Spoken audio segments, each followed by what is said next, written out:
Greetings. This is the Three List.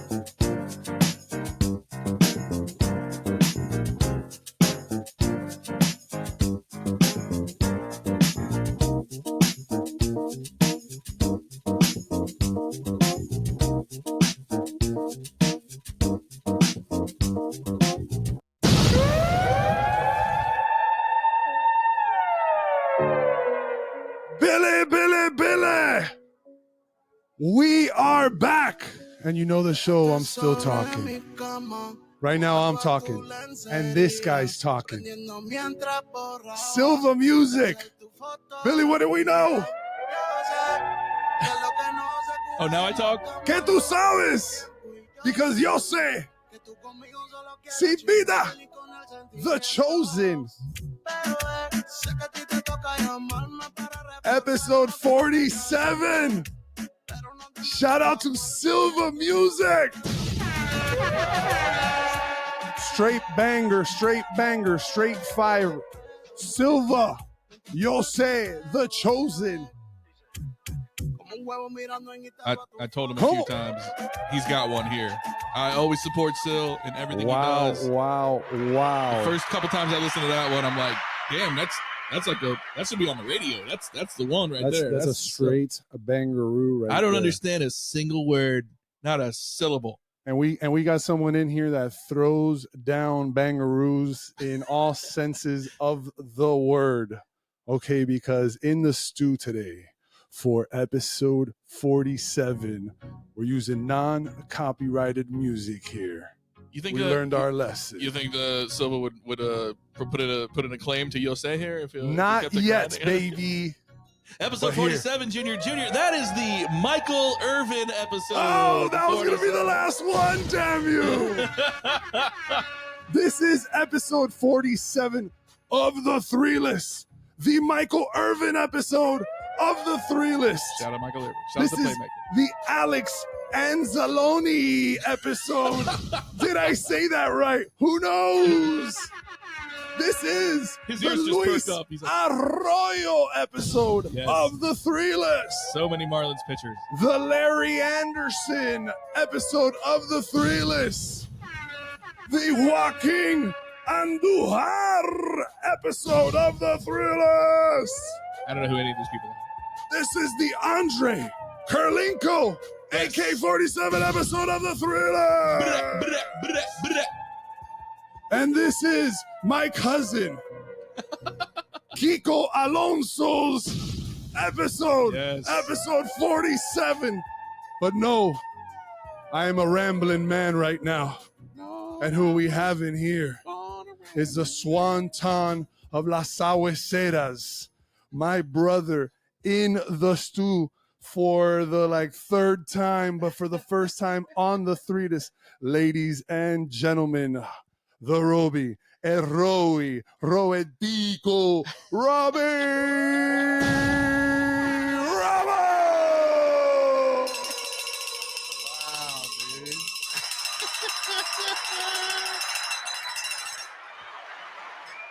El papi del Palacio de los Jugos.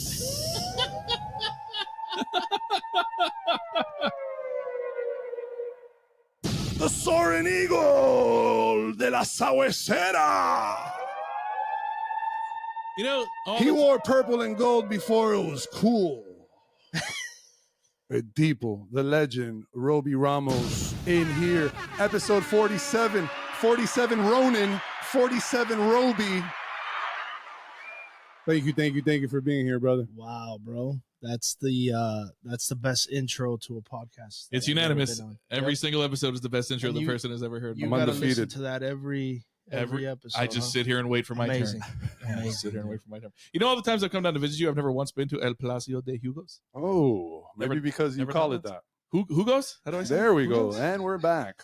Jugos. Fun fact. El Palace of Jugos?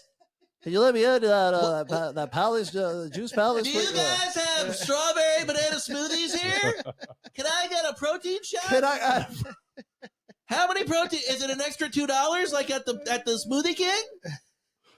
Fun fact, if you order a wheatgrass shot in one of these Wajito places, they give you like some landscaping shavings or something. I thought a guy ran out of the back like at the Apollo and just beat the shit out of you. Fuck out of here, cop. We gotta do a podcast from El Palacio de los Jugos. Please, dude, of all the sponsorships I pretend to take up here on the show and request, that's the one I would absolutely like. Yes. Oh my goodness. Let's go there every day. I was having a great conversation with Gabriel from Mad Club Media. Yep. Shout out Gabriel. Talking about doing this like travel Anthony Bourdain, Action Bronson style show, culinary show, and doing it in all like the Miami hubs, like Isla Canarias, La Carreta, El Rey de la Frita, El Palacio de los Jugos, El Rinconcito Paisa. I know I'm missing so many, you know, like, but I don't know what you're saying. La Esquina del Lechón. I'm from Broward. Can we go to Broward? Wajitos. We could go to Elbow Room. Versailles. Let's go to Elbow Room. Oh, Sergio's. You know Sergio's. Is there Sergio's, right? Yes, All I right, do. there we go. Havana 1957. Chati's birthday and birthplace. Shout out to a Chati. Always gets the chat. Chachi What the just hell told was me he about, talking about? He just told me about the most bomb salad he ever had in his entire life today, whatever. He made it tonight. And he said there was volcano salt on it, which I was like, I've never heard of that before, but I'm intrigued. Maybe he's confusing it with Himalayan and he's just considering it active. Is Himalayas an active volcano? Maybe. Who's a Chadi, bro? My pops, dude. Oh, that's right. That's his nickname. That's his moniker, bro. He doesn't go by his birth name, you know. None of us here. No, he doesn't go by government any names. name. He just his aura government names. follows him into the damn room, you know. Love that. He comes in with Mila, little Malty Poo. Right. You met Mila. Yeah, She bit me. I did meet Twice. And You'll be hearing from my lawyer. with love. And she comes in and my dad's saying, Vamos a saludar a Tío Billy. Billy doesn't speak Spanish. I hear my name. Let's say hi to Uncle I Billy. hear Uncle Guillermo. Billy. I hear Guillermo. I know that's me. Billy is a Funko. Okay. And a legendary Funko too, not only to his like own niece, but like to other people's kids too. He's just like the cool guy to be around. I am that.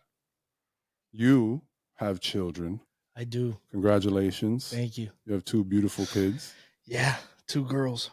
2 girls. Ooh, girl dad, bless up. They say it's easier, but I don't know. Nope. I don't know. Not if my niece is any Any indication indication of we had to send her to Alaska. No cap. how old is she? 16. Oh boy. So you'll be happy to know that my uncle once told me that the years his daughter, my cousin, was from like 13 to 21 were the years she wasn't human. And my niece has lived up to that billing. So Godspeed, my friend. Godspeed. I know, dude. I got nieces that are around that age too, and it does get a little tougher. Yeah. That's morphin time. Yeah, they exactly, they are going through some stuff. But I went through my shit too, more or less around that age. So I mean, like, yes. you know, boys got the it's just girls, you know, like you worry a little more about boys. certain things. You worry about us. Bro. Yeah. Exactly. Is it around the puberty time that you think we're the worst? I don't know. Boys? Yeah. So I work with children. I work with elementary age children and boys who are in 2nd and 3rd grade. So I guess that's 7 and 8 years old. They are wild animals. They don't consider anything. They just react.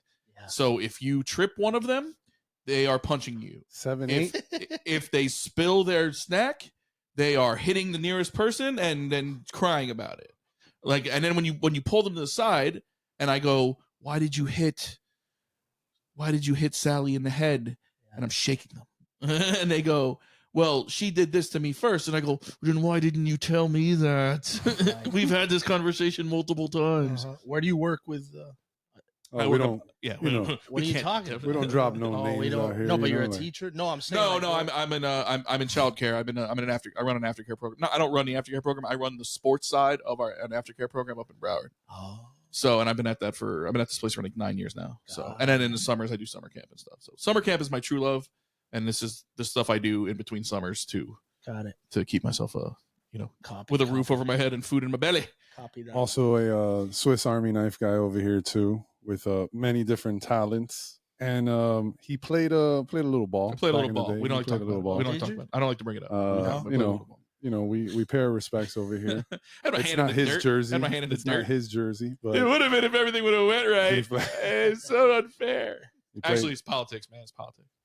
that's all. That's all it is. It's That's politics. all it is. I'd have been in the league right now if it Yeah, wasn't for yeah. politics. Shit, you know who paid for that stadium? My uncle.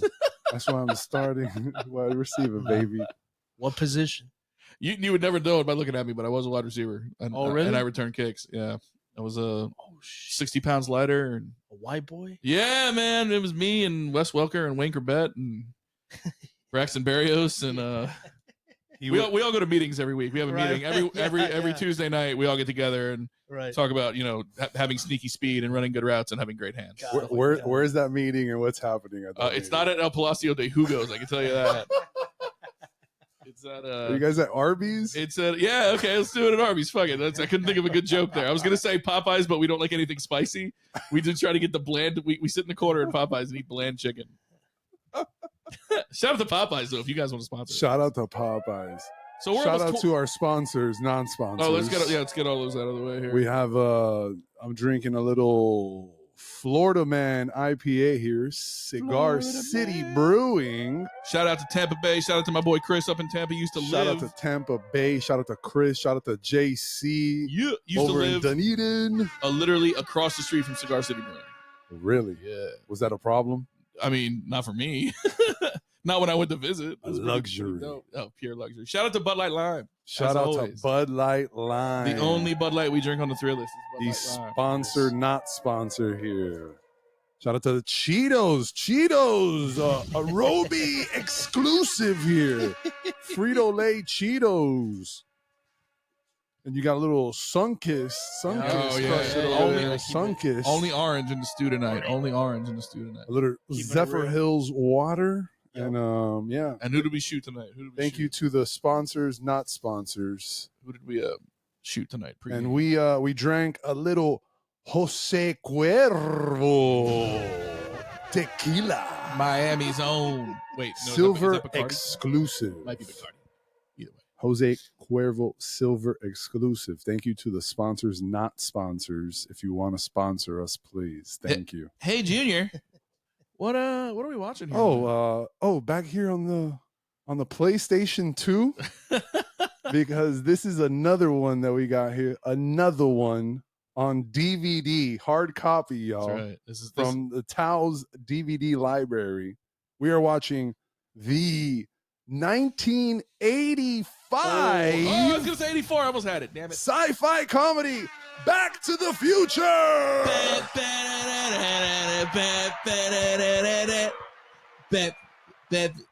Directed by Robert. How do you pronounce his last name, Robert? Zemeckis. Zemeckis. The great Robert Zemeckis. Robbie Z in the Bobby- place to be. Bobby Zemeckis, Bobby De Niro, Bob Duvall, Bobby Ramos. Marty over here. Scorsese. Bobby Ramos. Have you ever gone by Bobby? Are I you thought about you're it. I a thought- Robert? I am a Robert. And you go Robbie? Well, yeah, Robby was what everyone called me in high school as a kid, like playing baseball when I was a kid and all that. And I did briefly think about going Bobby route Oof. Bobby. When I was trying to, because once you get into the union, you got to pick a name. Right? Yeah. Now you could go with your regular name or you could switch it up a little bit. I should have done Robby, bro. Like the way I used to spell it, which was Robee. Okay. But I didn't, dude. I copped out, went Robby. Which And now all the white people call you Robbie, even though it's Roby. Because that's the first thing I Robbie. did when I met you. I was like, what's up, Robbie? Wrong.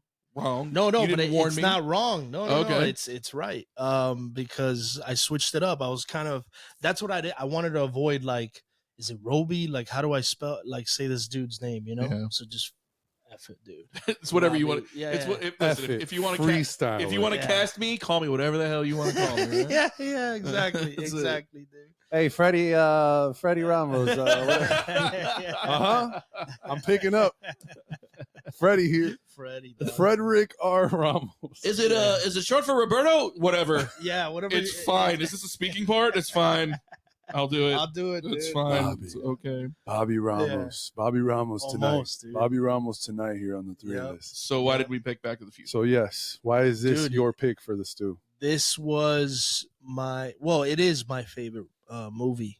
My brother's favorite movie growing up. My brother's 14, 15 years older than me. So Okay. I was a surprise or a mistake, depending on how you look at it. Depending on who you ask A it. blessing. Yeah. A blessing. A blessing. Always a brother. blessing. Absolute blessing. And then my More sister's 13 years older than me. But so a lot of like my taste in film and music came from them because I would, I was listening to like I was watching Grease too. Like Yeah. that's another movie that I would watch all the time because my sister would always watch it. Right, So, of course, you're tagging along with whatever your older brother and sister. yeah, You got it. yeah. The music, Dave Matthews Band, like Oh, say less, brother. God. yes. Say less, Can I just All right, brother. I'm drop turning my mic Oh, off. man. now. less.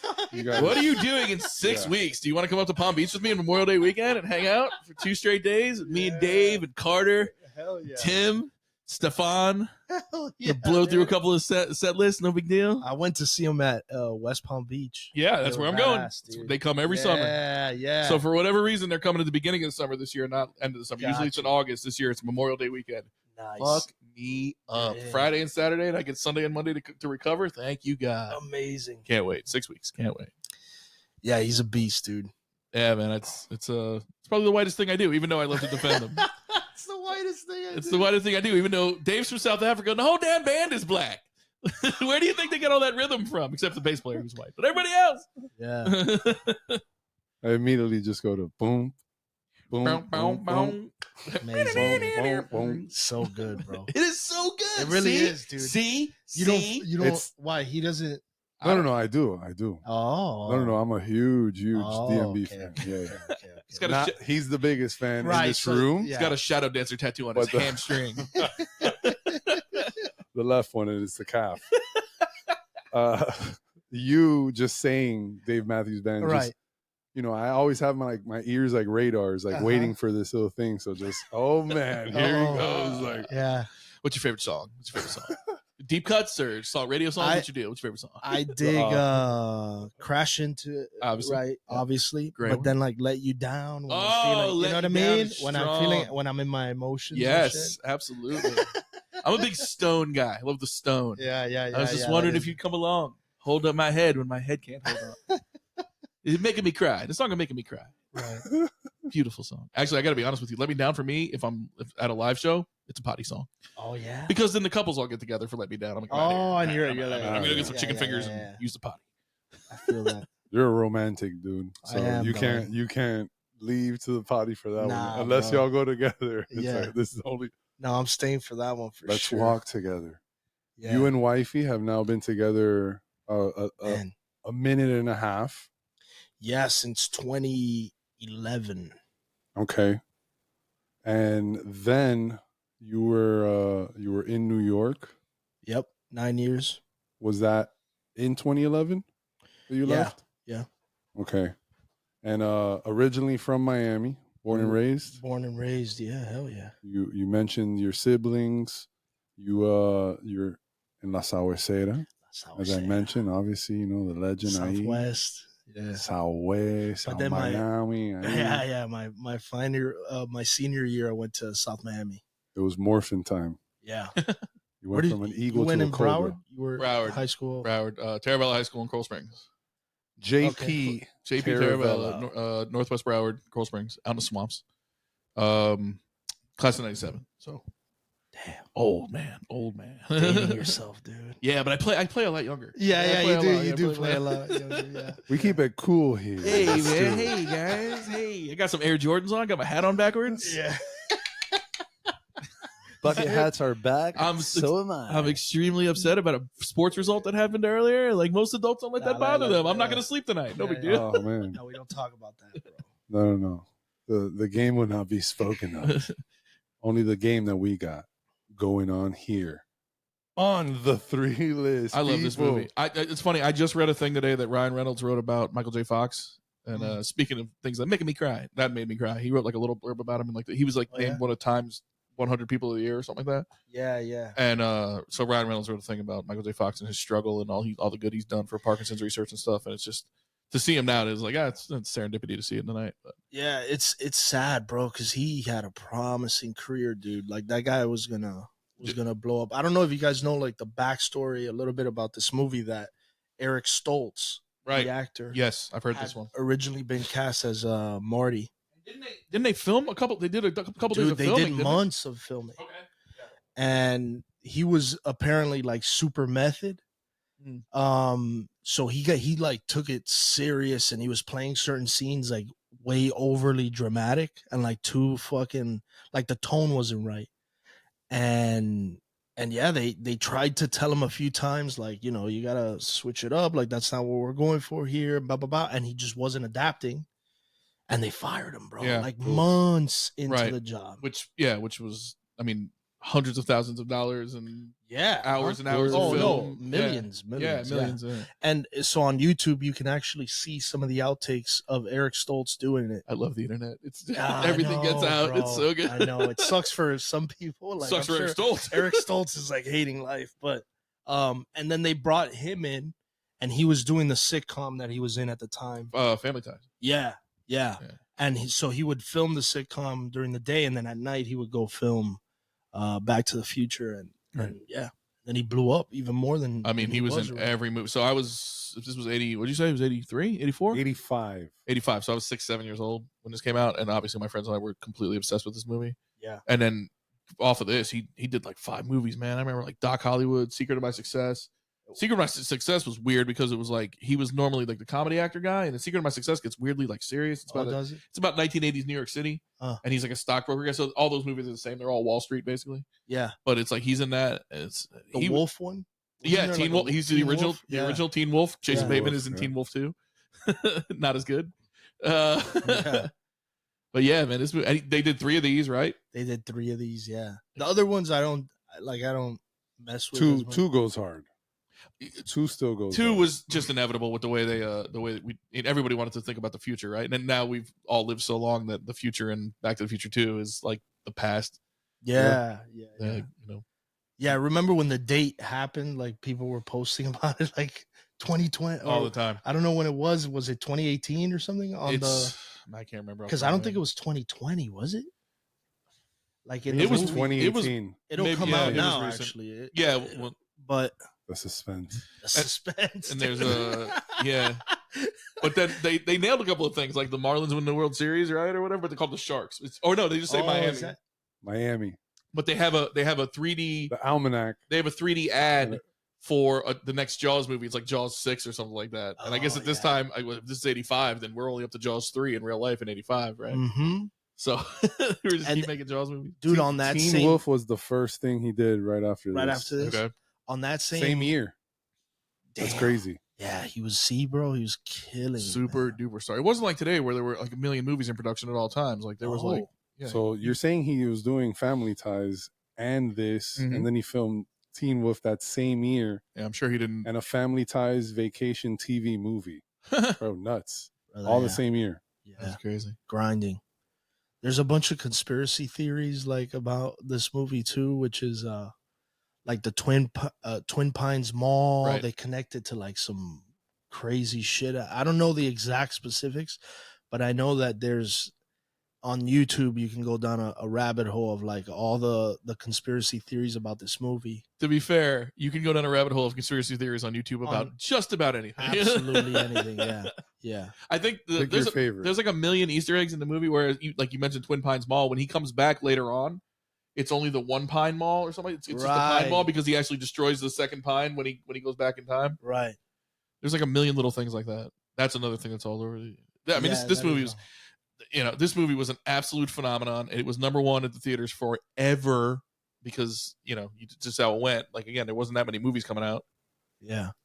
I remember the shoes in this one. The mags are in 2. The Air mags are in 2. Still an obsession for sneaker types. Right? Yeah. The hoverboard. Things. Shout out to Trickmaster. First person I knew that ever had the hoverboard. Yo. Robby, Trick is David Alvarez, photographer for the Miami Heat. Okay. And he goes by Trickmaster. That was his extreme team name. production name, creative name, and bro, he made one before they made it like before they made it like available at retail. He made a hoverboard. He's always like, how? Not a working hoverboard. Oh, I'm like, this guy's a scientist. No, but he designed. No. But he also made a BB-8. Yeah. Before BB-8 was retail, like before you could go to Disney World and buy the little droid from the Force Awakens movie. Yeah. He made one and would roll it around the arena on our Star Wars nights. It was crazy, man. Like, how did you even figure out how to do this? Who's this guy, dude? What does he do there at the? You said he does what? He's a team photographer. He's the main photographer. Yeah, but he's just creative in a million different ways. Yeah. We did our Banana Man videos. He was the one that filmed all of them, and him and his wife. You guys did that together, like the Banana Man stuff and all that. Yeah. Wait, you knew Banana Man? Yeah. Oh, wow. You should talk about that sometime. That's right. It's the merger, dude. The merger's happened. I signed what is it? The statute of limitations is over. The NDA. The NDA is up. Yeah. You can talk about all you want. We just finished the regular season officially. So yeah. Right. I'm clear. Clear, dude. Now you're and I cleared. I'm outside of 8 years. And 8's the infinite number. So that's when they release you if you reach the 8th one. Got it. Shout out to JCPenney in this mall right here.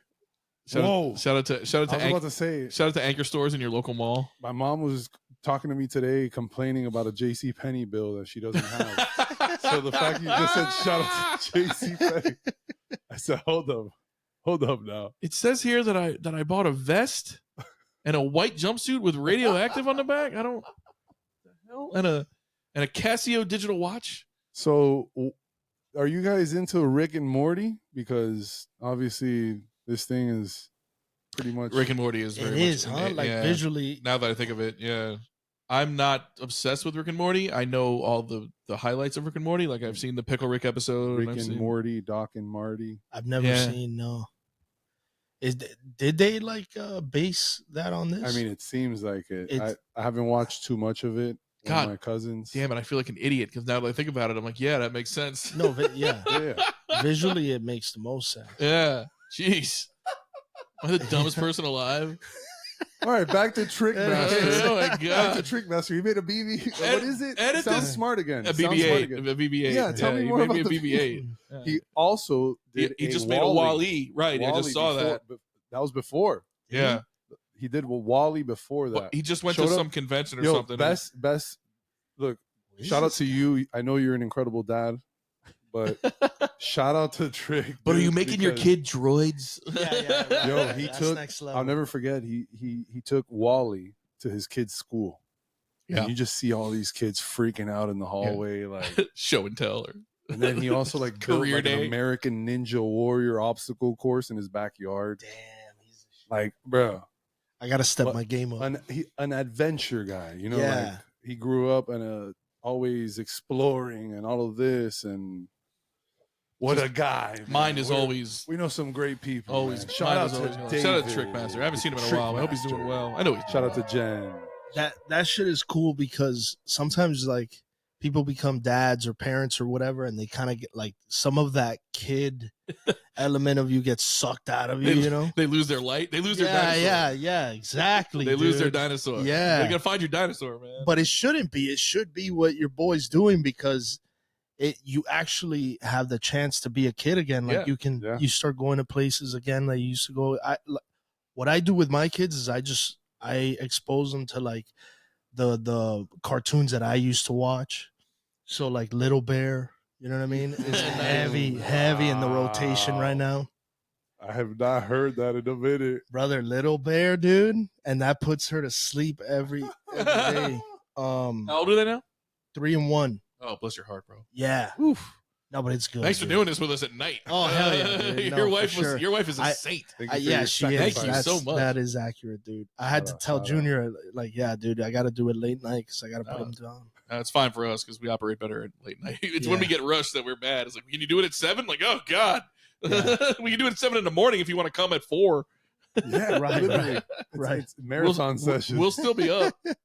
Yeah. The intro song that you heard that we were shouting out, SIILVA, he is the record holder for the longest episode. He was getting out of here like at 4 o'clock in the morning. Oh no! And he still could have gone on. He was really upset that we were ending it. I was like, I have to sleep. He's literally in the parking lot holding a hard copy. How many hours was it? Ended up being edited down, and we had chunks out. It was like 4:15, 4:30. Yeah, like damn. We got started late. We got started like 9-ish, 9:30ish, and then just went talking about absolutely everything. It's just the show is.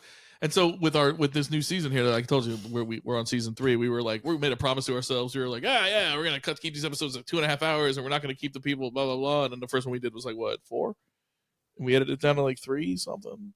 Yeah, with Marvin. With Marvin, yeah. Shout out to Marvin the Marantula. The Marantula, who is in European jolly right now, Euro London town right now. London, which I linked him up with J-Dubb. Okay. From the J-Dubb and Derek. Shout out to Derek and J-Dubb. Nice. I linked him up with J-Dubb because he lives in London. Okay. I don't know the details on where he's at. Our boy J-Dubb.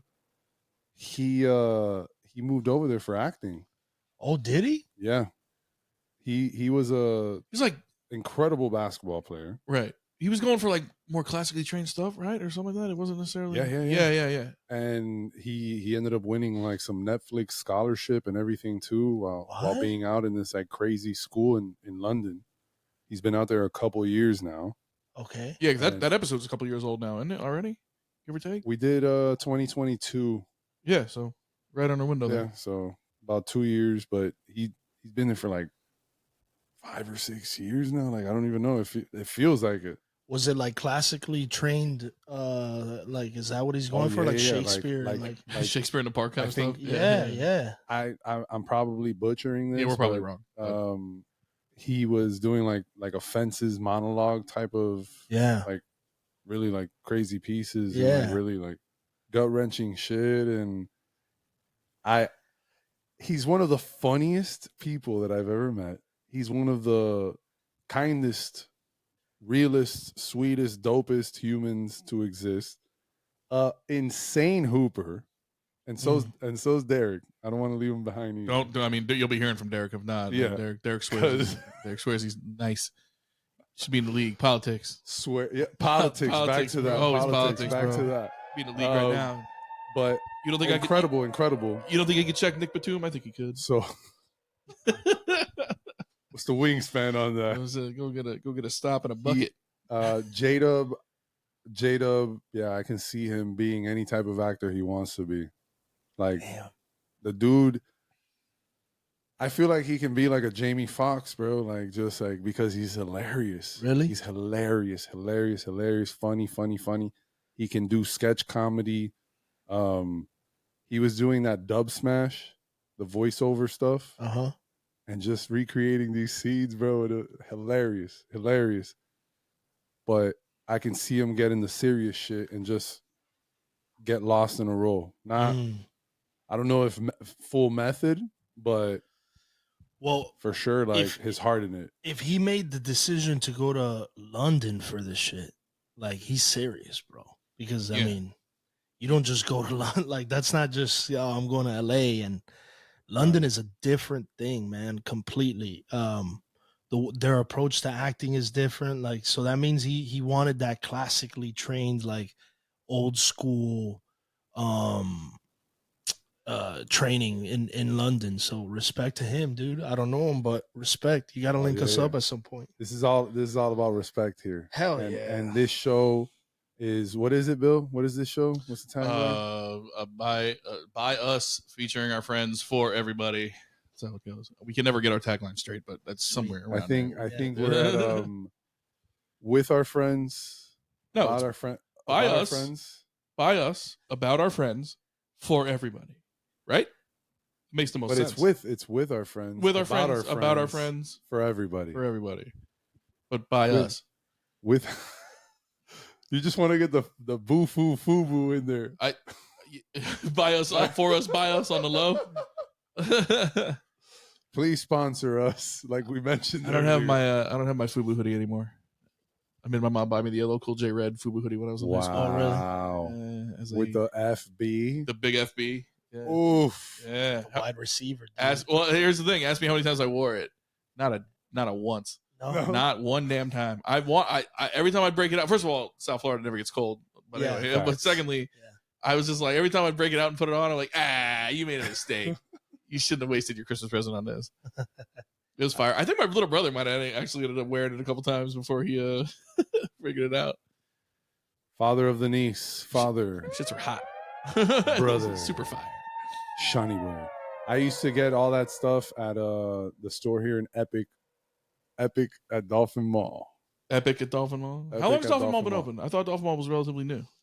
Might have opened like in the millennium, Okay. perhaps. Yeah, somewhere around there. 03, 02. Maybe. 04. Let's No, see. actually, yeah. All the I was definitely 12 years old walking around there. So. It's crazy to me, like Amazon and just online shopping in general has basically killed malls and strip malls and just retail in general. But then you've got like every town has like 2 or 3 malls that are just absolutely thriving. So it shows that there's like people have a desire to have a place just to like go to and buy stuff and get that instant gratification. Like it's cool to buy stuff on Amazon, but you buy it, you hit pay, and then you immediately look out your window to see if the UPS guy's coming down the street with it. anxiety instantly. Sets in. You're like, oh man, I can't wait for this. You wait your week and then you get it and it's whatever. Instead But of the old anxiety of can I find parking and who am I going to be dealing with? yeah, but then I walk into the mall and I get the damn the Luka Doncic sneakers that I wanted and I walk out with them. I don't got to wait. I don't got to win some damn raffle. I just get them. So are people still waiting in line? No, I wish. God, I wish. I remember the day I got these. I got to the mall early thinking these were going to be a hot drop, and I was the only one there. I got to the gate, and the guy was like, "You here for the Jays?" I'm like, "I am." He goes, "Good. No one else is. What size do you need?" I'm like, it's 9:30. I thought I was late. You need more? It's a BOGO. Yeah, he was like, "You want a couple?" Good. But yeah, no, those days are gone. Now you get an alert on your phone from Sneakers, SNKRS. And and then you buy it. You got them. You buy it in your size, and then 30 seconds later, the app tells you you didn't get them, sucker. Go pay triple retail for them at Kick Circuit. I'm like, okay, I'm going to go pay Kick Circuit. That's fine. I can't believe it. Shout out to Kick Circuit. Shout out to Eddie. Shout out to Kick Circuit. Shout out to Kick Circuit. SIILVA. Shout out to everybody over there. SIILVA Do say everybody. Did you say I can't believable? I can't believable. It's amazing. Do you remember That's that video? Amazing. No, I've never. That's the first time I hear that. What? I can't believable. That's an old viral video. Oh, is it? It's Who did it? It's one of these like calls that Prove was it. recorded. Yeah. A guy complaining about his speaker package and his computer DVD setup. It has no DVD or CD-ROM or something, and the telemarketer or whatever, the customer service agent is like just being super over the top. Might be, a scripted thing, Sure. but this was very early YouTube In the days game, or like yeah. E-Bombs World. Yeah. Remember that? Yeah, of course. It's probably like something from back in that day. And literally it's like, hello, excuse me. I'm calling because I only got 4 speakers and it said that it came to 6. Oh, only 4 speakers. He's like, yeah. Can I talk to somebody? Oh, you want to talk to somebody, little girl? Wow. Like it's one of those. And then at one point he goes, I can't believable. That's classic. And that line just like stuck out like a that's it. That's like it. one of those Yeah, lines. It. Yeah, yeah. That's it. The thing is that. Reached. You see? The thing is that. That's the thing. Shout out to Marlon Wong, Event Center, Miami. Yep. Yeah, so I can't take credit. I had to give you the backstory on that. Got it. And now to go back to your backstory here, we're here, born and raised Miami, and La Sahuesera, South Miami, Sahue, and then at 18 you graduate, right? About 17. 17 like the magazine. Early. Yeah. Wow, I 17 like the see. magazine graduating. Okay. And when 17-year-olds are dropping out, you're doing early graduation. Well, Shout out to no. you. So I was, Incredible. yeah, no, I wasn't like that. Wait, I had a 2.0 Gifted? GPA. They call it gifted. Oh, wait, what? No, Baba. What is this? What it was that I'm born August 14, 1990. Got in early. So I graduate in June. Yeah. And technically, Yeah. the kid is still 17. You know what I mean? So I dropped that in. Usually I don't have to provide this backstory. So then people are like, oh, this guy's smart as shit. But actually had a 2.0 GPA, bro. Just barely made it through. And look, if you can make it, anyone can make it. Look, we're out here. That's baby. it. That's it. Yeah, dude. Yeah. From 2.0 to the 3-list. Hey. After 2 comes 3, baby. Come on. One way to go. Oh, and Bill, the people loved it too. They love that joke. Finally, a joke hits. Damn. The people loved it too. Damn. It maybe didn't hit as much as you thought, or it sounds different from the stage. But shout out to the Miami Improv and our family out there. Shout out to Justin and Melissa. Shout out to Cafecito Comedy. Yep. And Marcos, the art guy. Yes, which is going to be on tour. ArtGodSavii, is that his screen name? ArtGodSavii. Yes, sir. He is going to be on tour now. Nice. Because he is opening or hosting.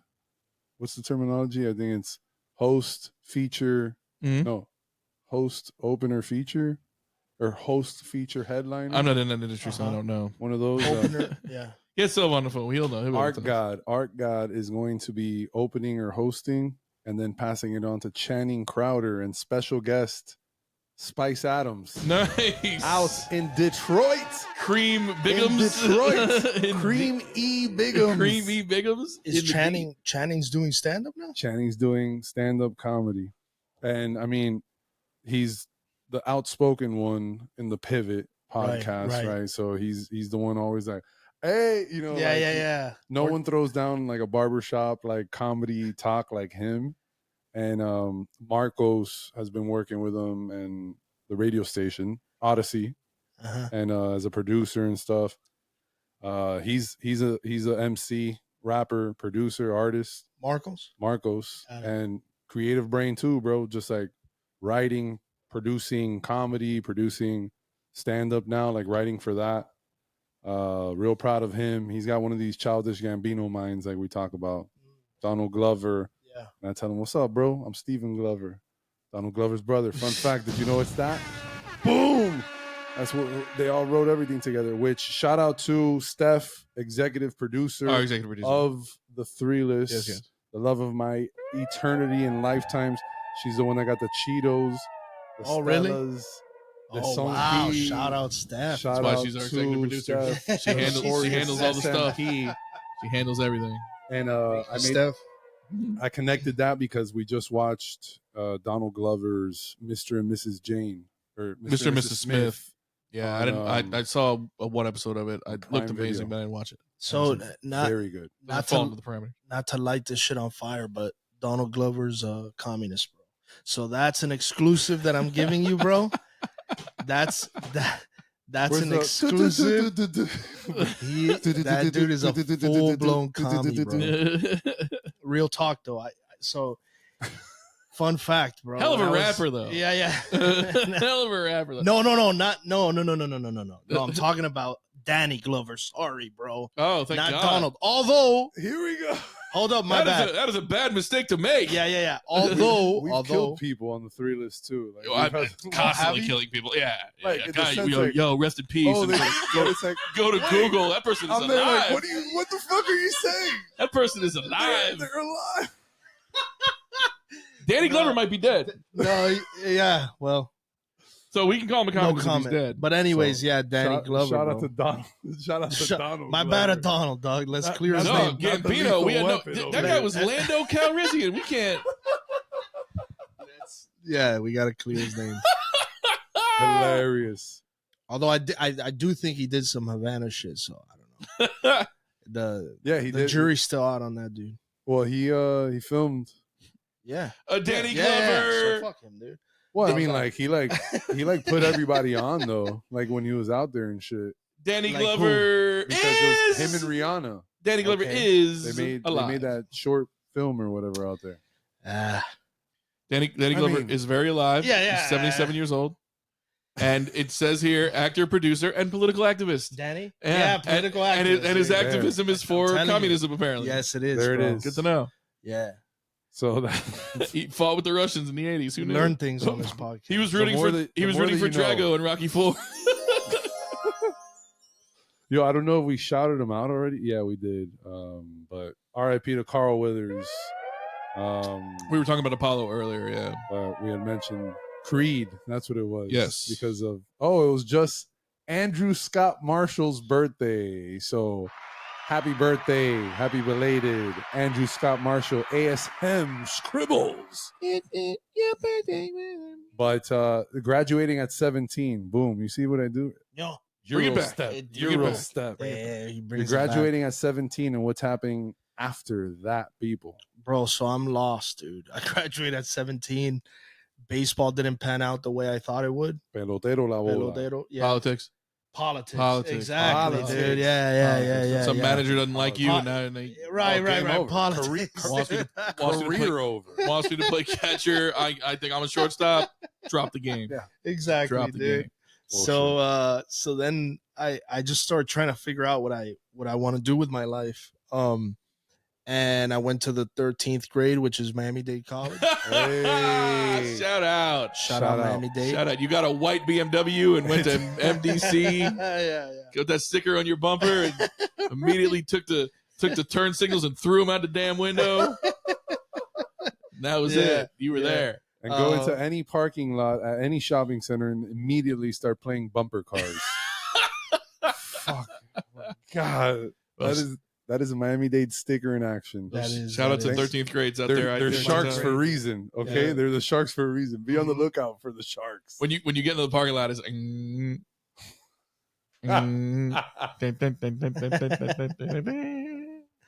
Shout out Yeah. to the Heat. Oh, man.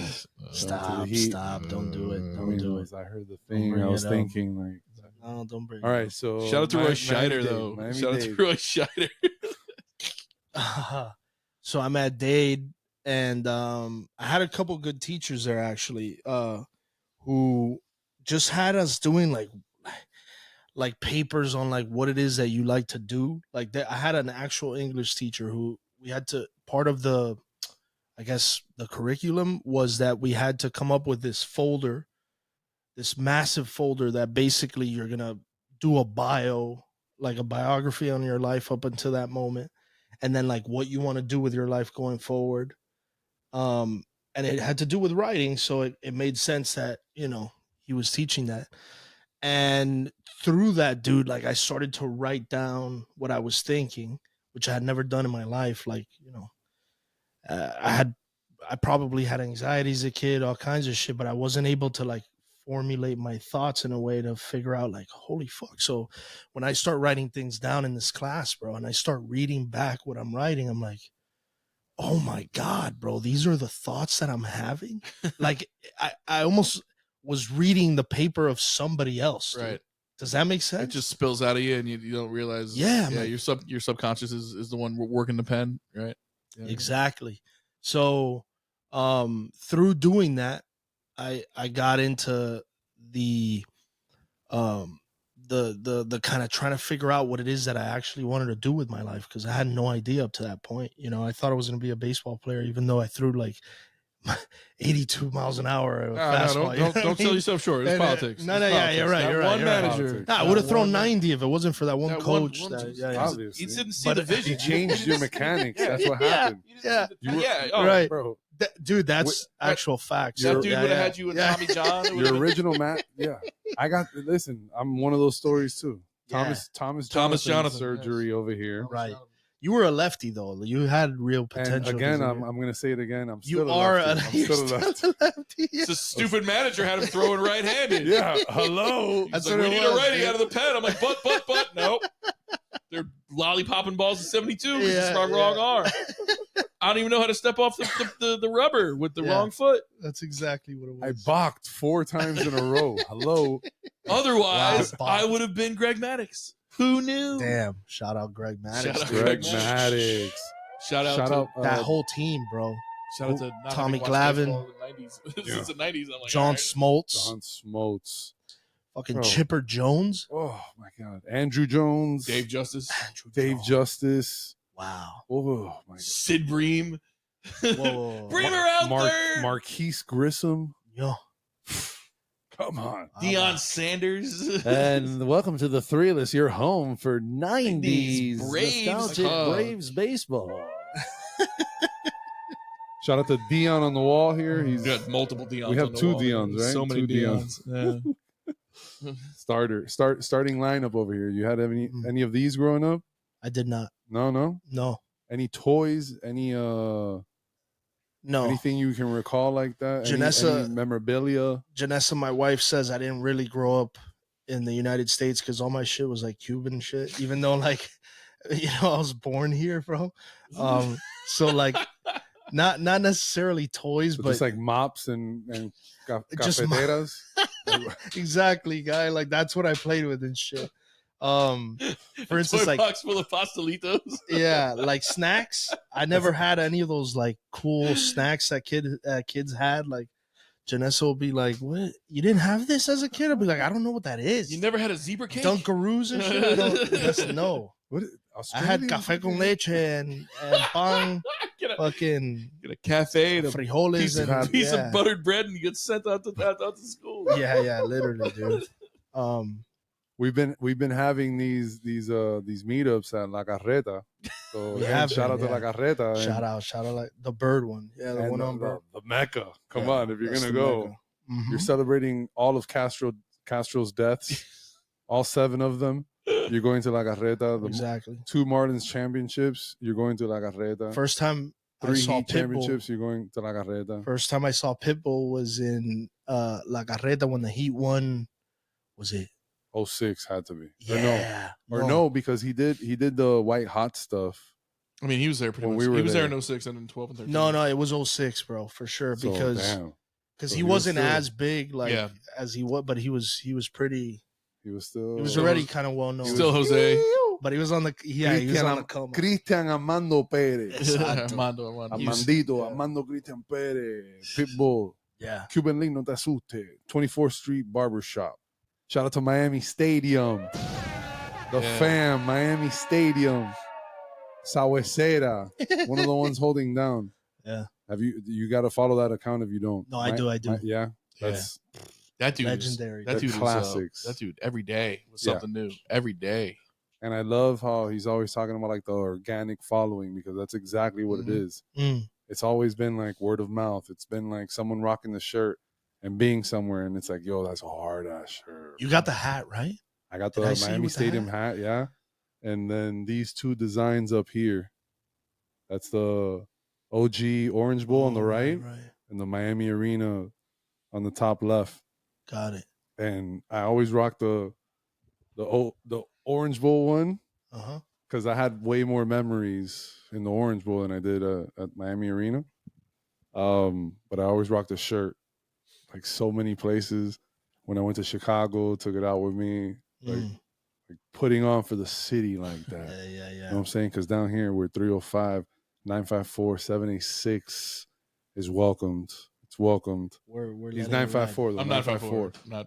I was actually 305 when we first moved here from New York because Pembroke Pines, all of South OG. Florida was 305, Rocking and the then Yankee it was hat. like 90 something. It was like they split it to 954 and 305.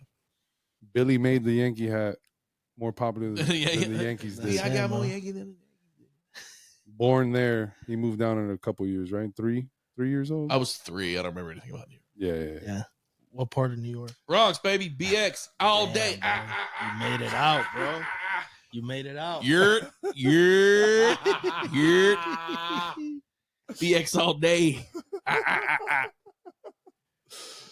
Shout out to damn, what's man, D's Admirable been off the air for so long, I can't remember all the shit they used to say, but that.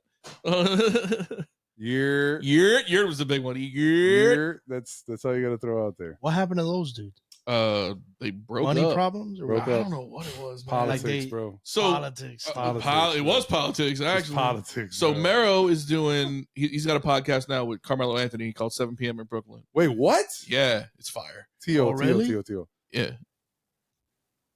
Carmelo Anthony Carmelo Anthony, the kid Mero, have a podcast together called 7 p.m. Multiple episodes. Multiple episodes. They're like 10 episodes deep right now. Wow. It's on the same network as Bomani Jones's podcast. So they do a lot of episodes with Bomani. So if you know anything about me, I like that dynamic. It's got Mero. Oh, yeah. It's got Bomani. You're lost in it. I'm fucking locked in. I'm dialed in. Shout out to all of that, and shout out to the LeBron and JJ the Lord JJ Redick one, episode. Yeah, I haven't watched for I haven't any watched. hoopers and the real ones. Like, whoa. I have it like queued up, but I haven't listened because I spend 4 hours a day listening to Levitard. So damn, I gotta hop on that. I gotta hop on that podcast for sure. Oh, it's fire. But and like episode like 3 so or what 4. Network? What network? Go back to that. I don't know the network. No. But you're saying who's a part of it? Bomani. Bomani's on it. There's a couple. But it's others. not Bomani's. It's not Bomani's network. No, it's and they're sponsored by like all podcasts now are sponsored by gambling companies. So Prize Picks, I think, or something like that. Maybe I don't know. But either way, DraftKings, Prize Picks. Everything is gambling money now. So anyway, like episode that like been a Meadowlark one. 3 or 4. Mero just him and Mello were talking about like loyalty or whatever, and he just kind of like got into what him and Deezus went through and how they like, you know, Mero wanted to take the sure thing, the money, and Deezus wanted to like chase creative and like expand his horizons and everything like that, and like go to LA and shit. And Mero was just like, nah, I got a family, I got this mortgage in Hoboken, I want to stay here. So he laid it all out, and then like the episode drops, and then like in the middle of the day, the next day, like Deezus put out just a cap. He just put cap on his Twitter. Just put a bunch of cap on his Twitter. As in, like, that's not the whole story. Yeah. So I think Deezus did an episode where he answered it. I can't remember, but whatever it is, it sucks because those guys were my favorite, man. I saw them live down here at the Olympia Theater downtown. Oh, really? Yeah, and they were cool as shit. But yeah, man, they did like a live. Podcast? They did a lot. They just did a live pod. It was crazy. Yeah. They did an hour and a half. And, me and Uptown Dale and John Lee was there. It fell short. It fell short to us though in our live. Oh, dude, it was yeah, right. That was nothing. I was like, an hour and a half. Shit, we just got started. Those are rookie numbers. The first movie just ended. What are you doing? Oh yeah, so John Lee. I saw him at the Olympia Theater as well for. Was it Aziz Ansari? No, it wasn't. No. Olympia is a cool spot. It wasn't Aziz Ansari. I love. Have you been to Olympia Theater downtown? No. Oh, actually, I have. Hassan Minaj. It was. Oh, Hassan, yeah. I saw him at Hard Rock. Shout out to Mike Deuce. I went with Mike Deuce to go see Hassan Minaj there. Hassan 2016 or something. I don't know. Wow. Damn, early. Pre-COVID? Oh, yeah. It was like right when he was like on the Daily Show and stuff. Okay. Because that same year I went with George. Shout out to George Mato and legendary Tony Planas. We went to the Daily Show. Okay. At the Fillmore. Okay, I remember that. I remember with Trevor Noah, and then I just blacked out. Honestly, like being at a live taping of anything. Shout out to our producer Sosa. You get to see how the sausage is. Sure. Wait, no, Sosa, not. Never here. Not here. Never here. That's his corner over there. He's over there. He does our research and everything. Takes care of my god! But Sosa, he's been shout out somehow to Sosa because I went with him, and shout out to Alex Rivero. Yep. We went to Universal Studios to go see the Tonight Show with Jimmy Fallon. We got tickets for that, so we drove up same day, up and down, and commuted. That's what it is. Yeah, I once commuted to see Dave Matthews Band in Tampa. Show. Wow. I drove to Tampa, drove home after the show. Dedication. Yeah. I feel like it's a crazy high being in a live studio audience like that. Yeah. It's a completely different experience. Why? Like what specifically? Well, I don't know. I can't speak on the guests that we had at our live episode at the Miami Improv. Shout out to us and the fam at the Miami Improv. But I don't know how you felt for Deezus and Mero at the Olympia Theater. It feels like you're a part of the show, which is what we try to like do here. Like I felt most a part of it. Yeah. Something that I've seen hundreds, probably thousands. Well, especially at a venue like Olympia. Olympia doesn't hold more than 1,500 people, maybe tops. Which it's crazy to say that's still intimate. Super intimate, yeah. Because I saw Hassan Minaj at Hard Rock like 2 years ago, and that was like 5,000 people. And it was like, but they play like they'd have like major concerts there at the Guitar in Hollywood. Yeah. It So- still feels intimate even then too. Mhm. It's anything that's not stadium, I Yeah. guess, right? Yeah. At this point. Because before it was like, oh, speakeasies and, underground spots and whatever that. Yeah, it's like 15 to 50 people. it's like concert halls, arenas, stadiums, and anything smaller than that is like might as well be tiny desk. Yeah, I've never seen like a live podcast, but I mean, that's what I do is I watch I don't watch any TV anymore, dude. Right. I just watch podcasts. So I can imagine if I saw like Joe Rogan Right. experience live or something, I'd be like, what the fuck? Yeah. Or maybe like Fighter and the Kid, I watch a lot. Yeah. Which I think they do live pods now again. It's crazy how there's like, I mean, we've done one, which to me, like he was like, we're gonna do a live podcast. I'm Yeah. like, nobody's gonna come watch us do this shit. I'm like, Right. like, I don't even know how many people are listening. I didn't know what the stats were. I'm like, I don't know what we're gonna do. He's like, just trust us and trust our friends and trust whoever would, trust the energy and trust the universe and everything. Yeah. So he was like, I'll do it. And so we walked in that night. We walk into the Miami Improv, and I'm like, this is cool. This is Miami Improv. We're gonna do this thing. I didn't know how many people were gonna show up, and we're sitting in the back, and then just the doors open, and just like all the seats start filling up. And I'm like, yo, everybody came to see this shit. Like literally everybody we know and love came out to support us that that's night. It's just amazing, like, it makes you feel like you're like, wow, like I get, you have friends, and you always say, yeah, I do, yeah, man, whatever, let's do it. Yeah, But when the time came, they came to sit around and watch us talk for 90 minutes to our boy M. Dot, to DJ M. Dot. Were you nervous? Hell yeah, I was Yeah, nervous. right? Even though I recognized 98% of the faces in the crowd, I was like, damn. And then I told a joke and it didn't hit, and I felt like I was like, oh no. Am I the dumbest? Am I the least funny person alive? Am I the dumbest person alive? Did you comment on that Of bad course, joke? I made okay, it you had super to, right? awkward. I jumped up, I yelled at everybody. Yeah. I'm like, you Good, guys don't good. understand what funny is. Good. Is this taped, by the way? Like, We did got you it. guys tape this? It's in our Live feed. video. Yeah, it's in our feed. oh no, no video. Right, no video. We didn't. We on just, purpose or No, we just. I guess I was You like dr- so many logistics happening on my side. yeah. You didn't have. He brought this whole studio to We the took it- stage. Yeah. So that table, these chairs, his setup over here, couple of little things in there. I walked in, I was like, wow, he really brought everything over here. Yeah. It's crazy. I wanted to recreate the stew as much as possible. Also, season 2 out was there. an audio experience, not a video experience. yeah. Oh, I didn't know that. Very much an audio experience. Did you bring some of these out there or No. No, these None don't of leave this. here. These don't leave here. None of this. The equipment, the tables, those Got little tables in between here, Yeah. and the desk. Sosa was off of stage. yeah. Shout out to Marlon again. He DJ'd the event as Inspector Lee. And shout out to SIILVA Music, which performed 2 songs for us. And shout out to Jeremy Hollywood Rivera, which introed us. And of course, again, the guest of honor, DJ M. Dot, episode our boy 35. M. Dot, who I still feel like we need to run it back with him because I feel like I stepped on a few of his stories and I feel like we could have got so much more out of him. Oh, did you? I get so nervous when I get nervous. I talk, so I was just sitting on And the live audience, yeah. We did That's like the a 10-minute 21 questions funk flex bit. And I just was like, listening back to it, I couldn't believe how long it was. Like when we were in it, it was hitting. So I was like, let's just keep going. And when I listened back to it, I was like, we could have fucking been talking to M. Dot all this time. Nobody came here to watch me do this bit. Wow. So that's kind of subconscious shit that I do. And Yeah. and Wind Beneath My Wings over here is just like, you're the funniest motherfucker alive. Yeah. And you need to believe in yourself more. And we're not going to get anywhere unless you fucking do all this stuff. And I'm just like, just set it up and I'll show up. Leave me alone. I'm going to drink Bud Light Limes and make everybody laugh, I hope. Wow. I hit him with the Draymond Green and Kevin So much of Durant, that. He's punching me in my chest. Yeah. Yeah.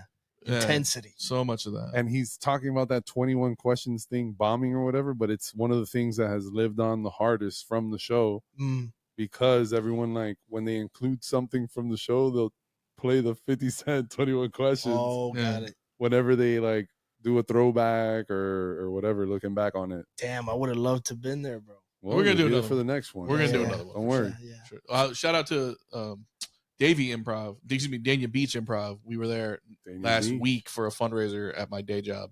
And I got all kinds of flashbacks when I walked in. I was like, ah, Oh, yeah.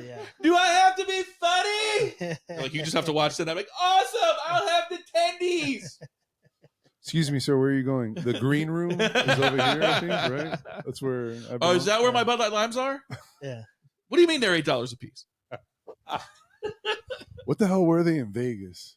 They were free 99, which is why I drank them. That's a story I've told numerous times. Mm. We were at a DJ pool party out in Vegas, and the good people at Budweiser were there giving away Budweiser. Yep. And by the time I noticed it and worked my way over there, I was like, "Yo, can I get a Bud Light?" No, we're at a Bud Light. I'm like, "Oh, okay." I'm like, "You got Bud Heavy?" He's like, "No, I got nothing." He's like, "All I got left is Bud Light Lime." I was like, "Sounds good to me, brother." They were in those like 16-ounce aluminum cans. Mhm. So that joke was the rest of that weekend. All I drank was Bud Light Limes. No matter where we went, Got I was just like going up. You got Bud Light Lime? We do. Nobody ever orders it. Like, perfect. I'll take 10. And Got it. $10 And beer. you're weekend. still on it, right? I mean, Only that's here. still your- Only Only here. here. on the And- Thrill list. And Got it. And at Las Vegas Vegas pool parties. pool Right. parties. And at Las Yeah. Vegas pool parties. That's One or it. the other. Got it. So that's why I told you, if you want to know what a Las Vegas pool party tastes like, Mhm. It tastes like Bud just Light Lime. just a sip, because there's way more to that sip that obviously we don't want to get into. Yeah. I feel that. It's a little aggressive once Uh-huh. the first cut isn't the deepest. Let's just say that, all right, brother. Have you ever done like any stand up or anything, any comedy or anything, or has it just been? No, man, I've thought about it. Since I was in New York, like there was opportunities, but wait, I you just went to never- New York? yeah. From We talked about that 20 minutes ago. Let's get it back on New track. York. Wait, what? Yeah. And then I had a few people like say I should do it like in the acting world, but I don't know, man. I've never taken that leap. It's I don't know, bro. It's scary. It's dude. terrifying, right? It is. Shout out to our boy Joey Greer. We had him on the pod. He's chasing the stand up comedy dream out in L.A. All right. And when we had him on the show, I spent a lot of time being like, I like to think I'm funny. But I could never get up on stage, stand in front of a microphone, and be like, "How about that ride in?" Yeah, you know, that kind of shit. Right. And he was breaking down like the process and writing Yeah. it out and just going up there, and he's like, you just die a million times before you find 20 minutes of material that you can pump out. I think that's part of the reason why I never did it, was because I was so like balls deep in acting and like writing that I was like, man, if I also now start doing stand up, I know I'm gonna go like full, you know. And my wife would have left me. You know? She would have just been like, bro, you're still not making money on acting and you're gonna start stand up, you know? And now you're making fun of me on stage every night. 'Cause it's like 80%, 80% of married dudes material is like my wife. Dude. So I think my plan is, continue the acting thing maybe for a while longer, and then I don't know, at some point maybe just hop on a stage, dude. But I don't know when that'll be, So you're still leaving it open. I'm leaving it open, dude. Although, now with 2 little girls and my wife, now I got 3 girls that, they're going to be like, where the fuck's dad? And dad is, but Hey. similar to, Works for Eminem. well, yeah. Just left Haley at home. Just left Haley, Went out dude. there and got into a beef with Mekhi Phifer, and look at him And now. the rest is history. Right. Yeah. But similar to what we're doing now, like, I mean, maybe I could put them to bed and then go out and do a couple sets. But Miami doesn't really have like I don't know. It does have a comedy scene, but I don't know if I would if I was in LA, I'd think about it a little more, I think. You know what's crazy about like you don't think there's a scene like a Miami scene of comedy, but like I was on TikTok and I saw a Cuban girl doing a set or whatever, and I went to her profile and I scrolled through some of her stuff, and then of course being TikTok, the algorithm jumps on you right away, and you find a lot of Miami comics out there doing their thing. They might not necessarily be doing it in South Florida, but it's like they're all over. But there's a body of work down here for sure. No, there is, and there's actually comedy. I think comedy nights every night. Yeah, like if you start looking for it, you'll find it. But I don't know. I just haven't done it yet. Yeah. Well, I think you should stick with the acting thing. It seems to be working Yeah. out for you. It seems to be. Yeah. You remember your first like gig or your first class, your first, I don't know, like all those first. Yeah. getting Like you into said, acting? the writing, you felt like it was somebody else writing it. And when you read it back, you felt like it was someone else reading it. When did you just like when the acting bug hit you, you were just like, this is something I'm good at. This is something I people keep telling me I'm good at this. I should keep doing this. Like, what was the Yeah, I had a class. So I took a class at Miami-Dade that was an acting class, like intro to acting kind of thing. And they had us do a monologue. They gave me this monologue. I kind of started to, like, I've always liked a certain type of actor, you know, like De Niro's, right? Pacino's, whatever. So I started Only the good ones. yeah. Well, yeah, but Not it's a big Statham guy, but man, Right. De Niro. Right. So I started to kind of study what some of their methods were. And some of that shit was like, you know, connecting things from your own life to whatever piece you're working on, right? That's a way in. So with this particular monologue, I had that kind of experience where the monologue was talking about shit that I connected with, like about like, you know, not reaching your potential and all that shit. I was carrying all this stuff and pain from fucking baseball and like all those like killed dreams, right? Right. The shit that kept you up at night. Yeah. And I now was what? Right. I was transferring it into that. And so I remember getting up on stage in front of the class for the first time and doing this monologue. And it was one of those things where, you know, people are kind of like sitting like this and everyone's just talking shit. It's college, right? 13th grade. And when I started the monologue, like I felt the fucking room change, bro. Like I felt people all of a sudden, they're like, who the fuck is this guy in front of us? Where before I had never felt that. Not even in baseball. I was good, but I didn't have the natural knack at it, right? And with acting, I felt like I had found that. I was like, oh, holy fuck, I just started doing this, and I feel like I'm not a natural at it because I'm sure I was very bad, but I had, you know, like I had I was De Niro. I was Brando from the get. Right off the bat. But I had a natural ability for sure, and like, and so from that moment, man, that was the moment in class that I was like, oh fuck, I'm gonna be chasing this feeling of power forever. So know? you get that feeling, and now you're chasing the snake. Now So you're then, forever going on bro, forward. You're gonna be chasing that feeling. And like I said, dude, with what I would have done with stand up, like I just went balls deep, bro. So the first fucking audition I could find was a play that they were auditioning there at the school, and I went out for that audition. It was called "Come Blow Your Horn." It was like a 1950s play. And I auditioned and they gave me the lead part, bro. Okay. and then we were off and running, dude.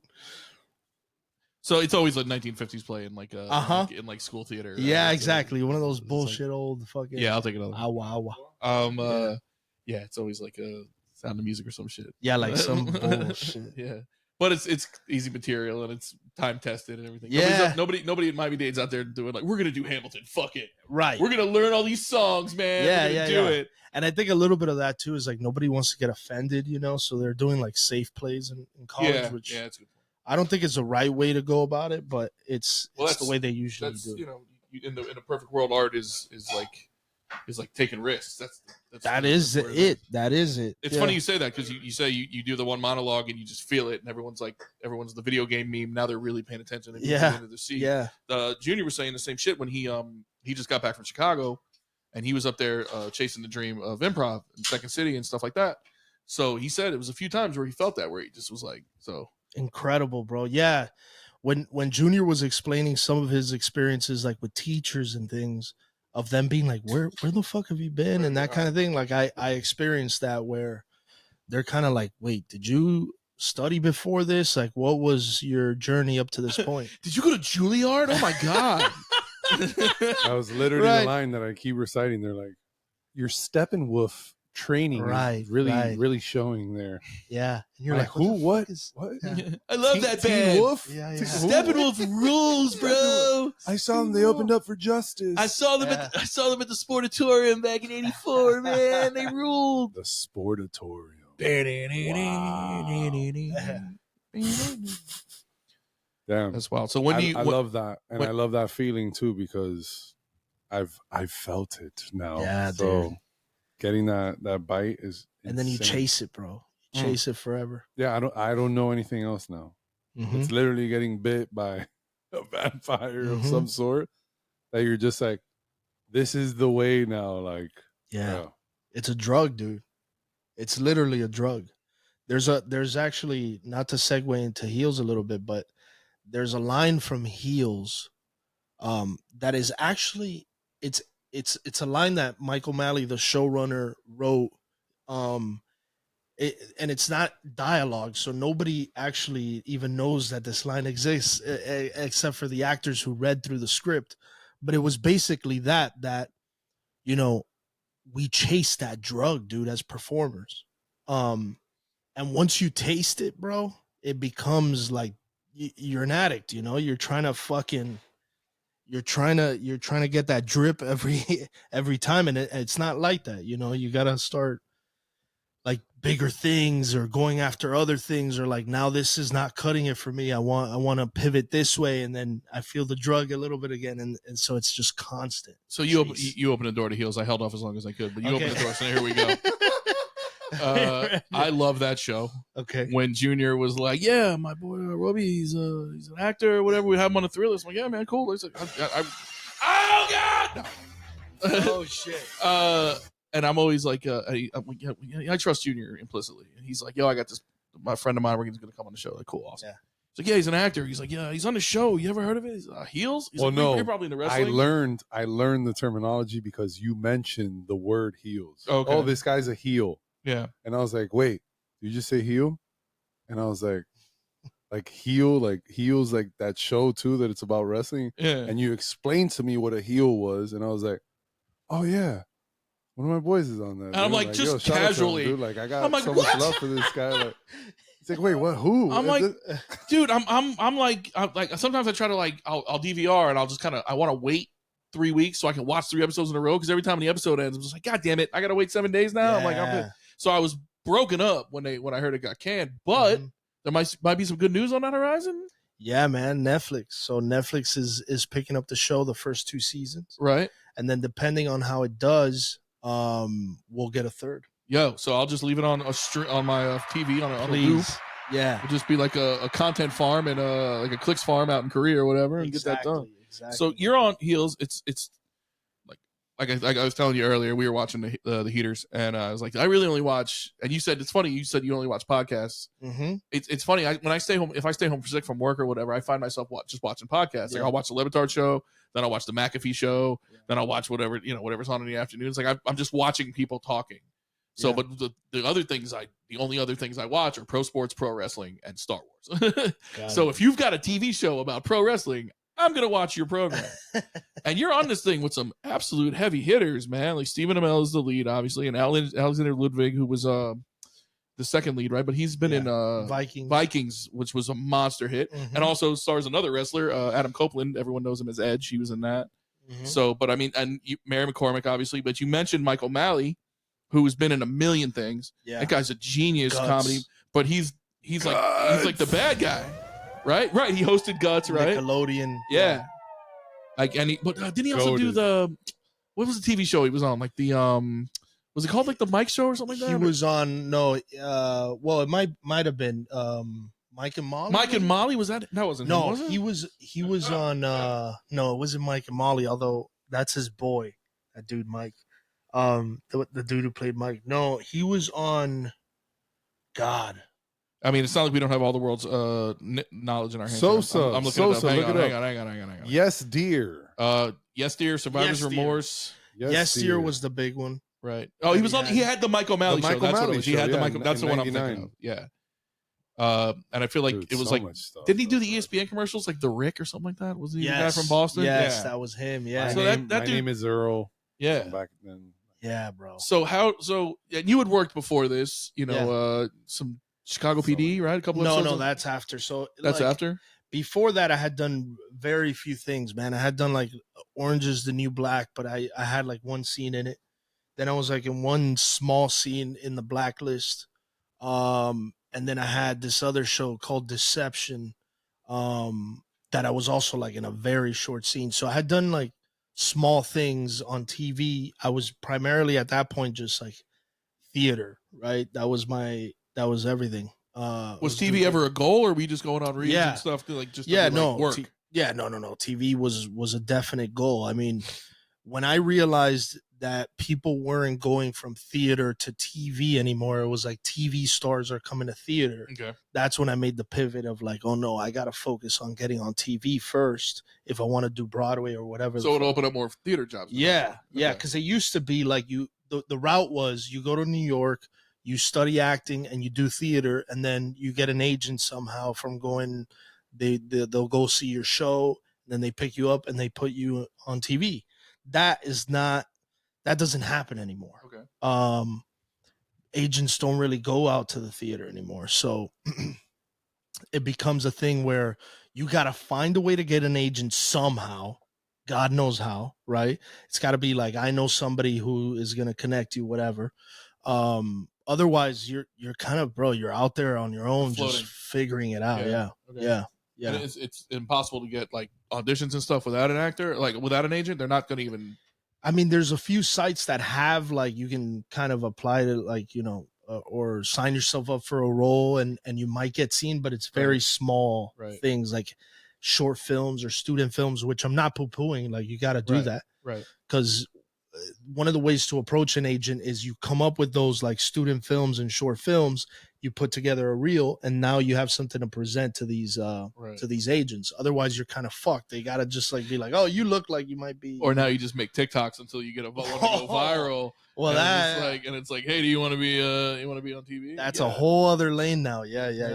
People just get content out there any way they can. Even our buddy Pixar, Andrew, he's fairly successful commercial actor. He's been in a lot of like national commercials, but I mean, he's got an agent and everything. He's not just like wandering on the sets and everything like that. So it's like he's gliding through Home Depot. Absolutely. Popeyes, he's serving blizzards Taco Bell. Did he do Taco Bell?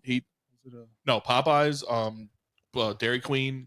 The one he's got running. Dairy Queen. The one he's got running now is Men's Warehouse. But only the minute-long one. You got to get the minute-long one. The 30-second one he gets edited out of. We're pissed at you, Men's Warehouse. We want to see more Pixar in our lives.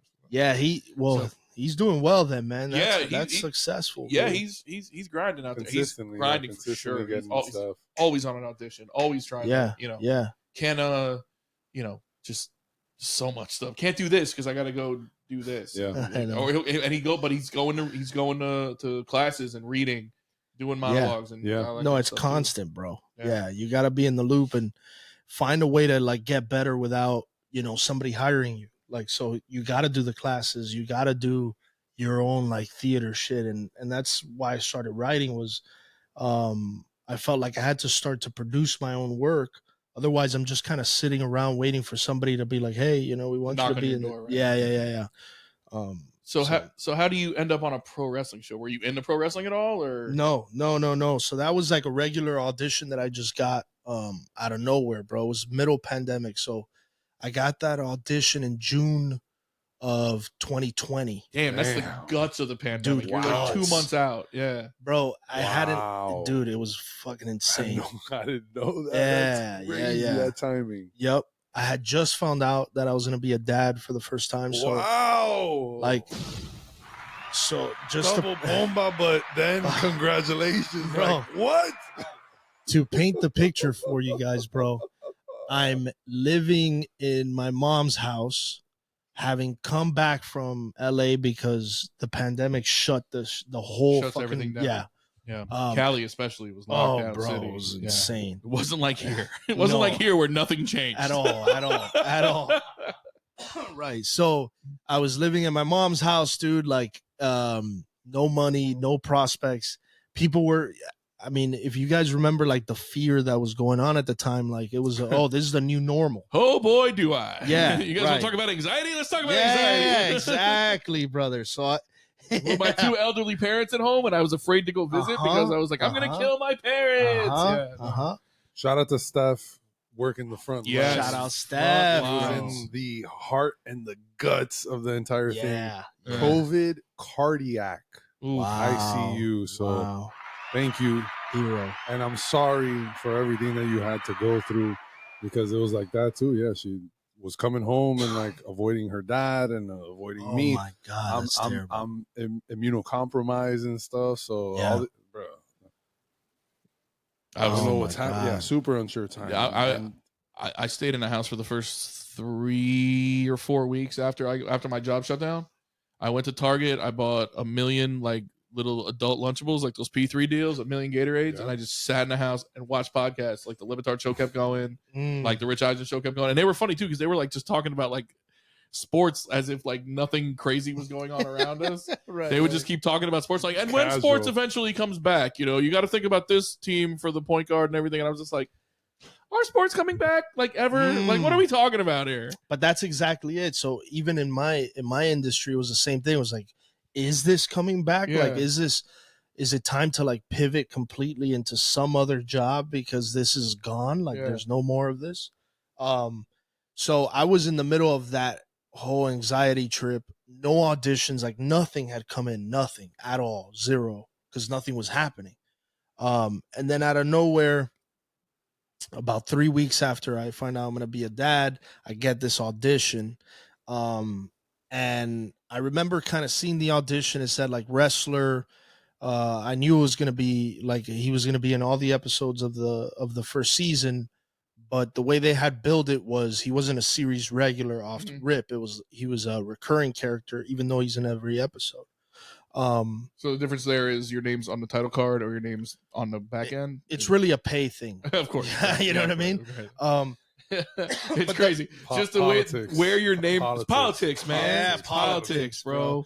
But the name thing too, though, yeah, like you get that whole intro once you're a series regular. Right. But so it's just a way not to pay you as much as the other guys. But so it's whack, bro. So yeah, it is because but your name pops up 90 minutes later at the end of the show. Yeah. It's like we cut you out. Yeah, right. I was on for 45 minutes this week, you son of a. No, but but it was a dream, bro. And so I get this audition, I do it, I send it in. I remember I had like a trip to Naples with my girl, and I was like, I'm not gonna cancel this trip in Naples, so I'm gonna shoot the audition in our hotel room. So you didn't go to an audition. You were at this time. Auditions were like you just take video on your phone and shoot that sucker off. It still is, by the way. Wow. Yeah, it's still you take a video and send it because it worked, and now the studio's like, I'm not flying anybody out. Exactly. You go ahead and read these lines. Here. Exactly. Run lines with your kid. Right. Exactly. So you need your kid to get old enough to read and talk. Yeah, exactly. I can't wait. Run lines. Run lines con papi? Yeah, run lines con papi. Yo. Okay, honey, today you're a psycho killer. Right. And you just stabbed 14 prostitutes. Yeah. And I'm the cop chasing you. Yeah. You're never going to catch me, Mahoney. That was good, Mama. Thank you. I don't even shower after. I like the blood on my hands. Honey, God. Damn, a little too method. Yeah. Go back and play with your brother. I could just see wifey in the back. Babe, stop. Are you kidding me? She just had her Barbie stab her My Little Pony 300 times. It's horrifying in there. It is a literal crime scene. It's like SVU in there. I can't wait for that.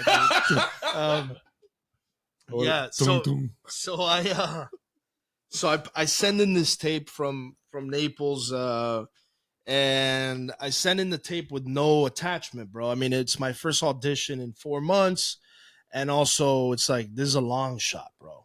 And it's the beginning of sending in those self tapes. So at that time, I'm like, I don't even know if anyone's gonna watch this thing. Did anybody open the attachment? Yes, bro. Do they have QuickTime? Who knows? Yeah. Who knows what can happen, right? So I send that in, and then a week later, my agent's like, "Hey, they're interested in you. Just like kind of hang tight because they want to have a follow up audition." And so. So then I leave on another trip, dude, because we went up to Gatlinburg with my family. I leave on this trip, and when I'm up there, I get a text. An email saying, so they want you to do a second audition, but in this audition, it's all physical, right? So they basically want you to go through a workout that you're going to videotape yourself, and then you're going to do 3 forward rolls back to back. Absolutely. Yep. They're like, look, if this wasn't the pandemic. My little wrestling nerd heart just fluttered. Like, oh, they made you do the forward rolls? Oh, God. Right. Can you send me that tape? That's day one stuff. That's day one stuff. Did you flat back? How many flat backs did you do on your first day? Yeah. How many bumps did you take? How many bumps are you taking? Are you taking all these bumps or is it stuntman? I'm going to lose respect for you. Right. So they're like, look, if this was pre-pandemic, we would have had you come in and you would have done the workout with our stunt coordinator, but obviously we can't. So if you could find a park or whatever it is,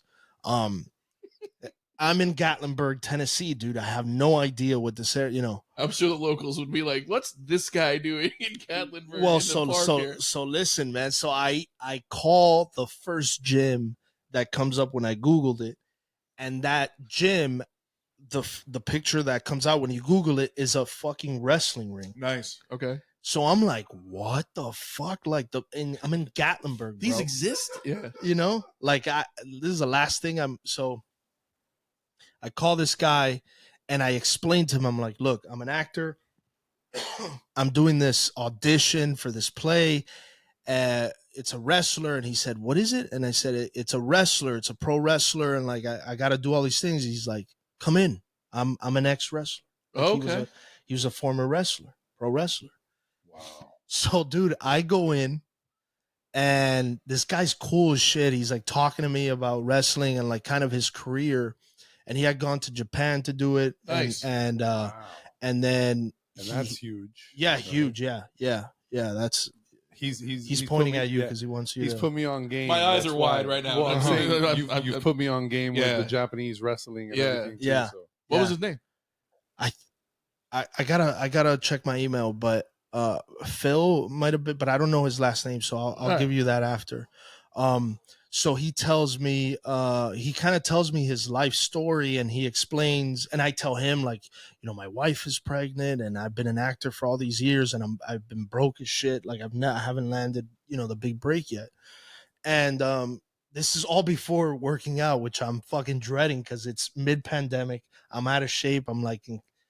So Baseball is way in the rear view. yeah, it's fucking 10 Yes. years ago, right? Yeah. So And there wasn't a lot of front rows in baseball. no, Not at the all. baseball I watch anyway. I don't know. Maybe there's some really cool baseball out there where they're doing it. At all, yeah. Savannah Bananas or something. So he's talking to me about his journey, and he says, look, that he had left wrestling behind because of his daughter, right? So he's explaining that shit to me, and I was like, wow, you know, all the struggles he went through in wrestling and all that. And then we get into the workout, and I do the workout. I'm like, dude, we have one take. Mhm. Like, we can't do this more than one time because I'm gonna be fucking exhausted I'm at the gonna end of the break. shit, right? Yeah. So we do one take of it. I'll show you guys the tape after because it's funny, bro. Hector, my boy, is always sending it to me because he's like, Shout out to Hector. Our, He's always- our friend's the Hector. best. Hey, man, remember when you were at your most vulnerable? I just watched it again. God, it's funny. exactly, dude. So I do the thing, and No. and bro, and I remember. So I wanted to Camera. do. No, Oh, hang it on. died. Yeah, hold on.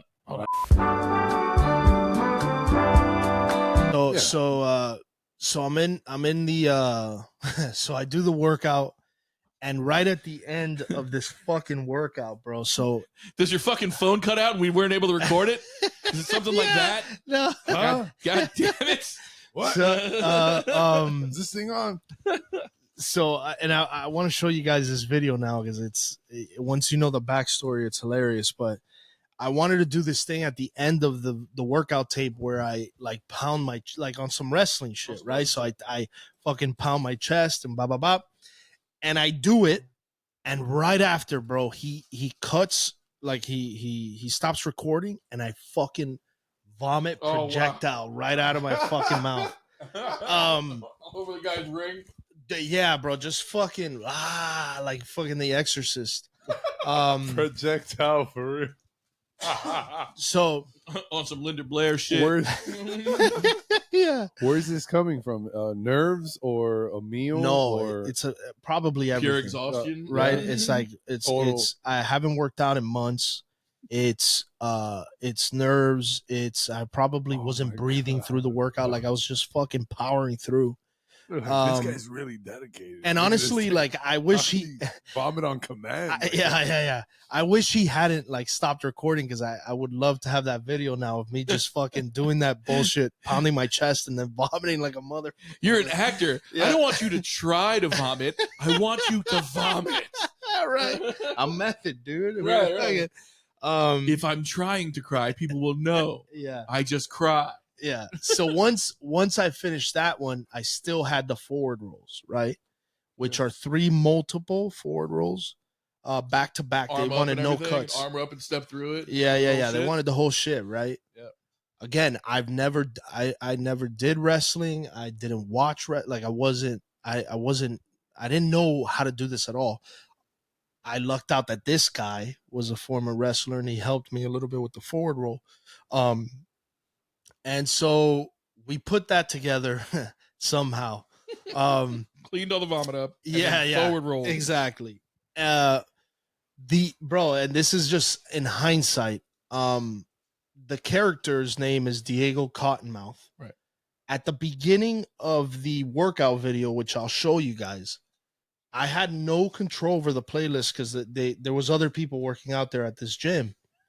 Bro, the song that comes on at the beginning of the workout is I'm not the one who's so far away when I feel the snake bite enter my veins. Damn it! Why don't I know who that is? I know what group, I know what band that is, but I don't know what band that is. That's fucking. It's Get Back! What the hell? Oh God! I'm alive. Wow, I'm hating myself. You, I'm away. Yes. Because of you, Junior. What is it? You don't know it? Oh God! What the hell's the name of that song? Battle it out right now. Battle it. They did a song on the rock. They did. They They did Godsmack. It's Godsmack. Yeah. It's Godsmack. Yeah. Thank you. Yeah. Thank you. So Early aughts crap rock is my shit. Yeah. So I send that tape in, and then I have to somehow forget about it, so that I don't fucking kill myself in the process of waiting for these people to hit me back. Every day they don't call is the worst day Oh, of your bro. life. Yeah. And it took about almost close to a month until they told me I had the role, bro. So I waited a full month after that of like pestering my agents, like, hey, have we heard anything? And them just kind of vaguely being like, no, but keep your hopes up, with like a thumbs up and shit. And I'm at home like fucking just. In the back of your mind, your agent's got to be like, buddy, I get money too if you get this. So I'll call you immediately. I'll call you immediately. Right. And so nothing, man. One day they call me and they're like, hey, you got it. And it's my agent and my manager on the same line. And I'm at my mom's house. And I just start like, luckily my whole family was there. Like my sister was there, my wife, my parents. And we were just like, God, dude, thank God, bro. It was the breakthrough that I have been waiting for since I started acting. That's crazy. And it came at the most opportune time, like when I needed it the most. And it changed my life, bro. And then 2 weeks later, I was driving out to Atlanta to go work out with like James Harrison and Stephen Amell. This is the shit I want to get into, man. What? Yeah. So he's on this show with just heavy hitters. Stephen Amell, who was what superhero did he play? The Arrow. Arrow. The Green He was Arrow. the Arrow. But Stephen Amell also was friendly with the Young Bucks, who are tag team who started AEW with now WWE champion Cody Rhodes. So Stephen Amell loves wrestling. He had wrestled on SummerSlam with WWE. He had wrestled in AEW, and so when there was a wrestling show out there, obviously you're gonna have Stephen Amell on the show. So I was like, it was perfect. But then James Harrison was a linebacker for the Steelers for a lot of years, and is famous, though, I think more famous than he ever was as a football player, for having these psycho workouts that he does, where he's like throwing 300-pound medicine balls across in a sand volleyball pit, him and his boys, doing this crazy shit. So of course you had your baseball career snatched from you because of politics. It's unfair. Of course, yeah. You were an elite athlete, but it was taken from you unjustly. Exactly. And so what is it like walking into the friggin' place and it's fucking James Harrison, man? The most intimidated I've ever been up to that point, bro. I mean, James Harrison was too scary to get done in with politics. They were like, you're playing. Yeah, he's got a crazy story, like his whole trajectory. Because I always thought James Harrison, he just made it in the league. He was a natural freak, like, drafted probably first round. None of that, bro. Everyone has a story. None of that. His whole story is incredible. But yeah, man, so this is 2 weeks post finding out I was on the show. And here I am going into basically a boot camp with these guys, because the first 3 weeks that we're in Atlanta, we're not shooting anything. We're just working out. We're getting to know each other. Again, it's COVID, so nobody's really going out. Like, everyone's kind of staying within the group. So is it a situation where like you all test, you're all clean, Yeah. and now you're in a bubble with each other, Yes, kind of like the NBA? exactly like that. Yeah, Exactly like that. So we just sweating and breathing all over each other for the next 2 weeks. Yeah, bro, dude. And so I'm exhausted every day. I at the time I was staying at a hotel, because again, recurring. Mhm. So part of the thing is, like, if you're a series regular, they give you a fee up front and you can like rent somewhere, right? But because I was recurring, I was staying wherever they kind of put me, and they had me up at this hotel.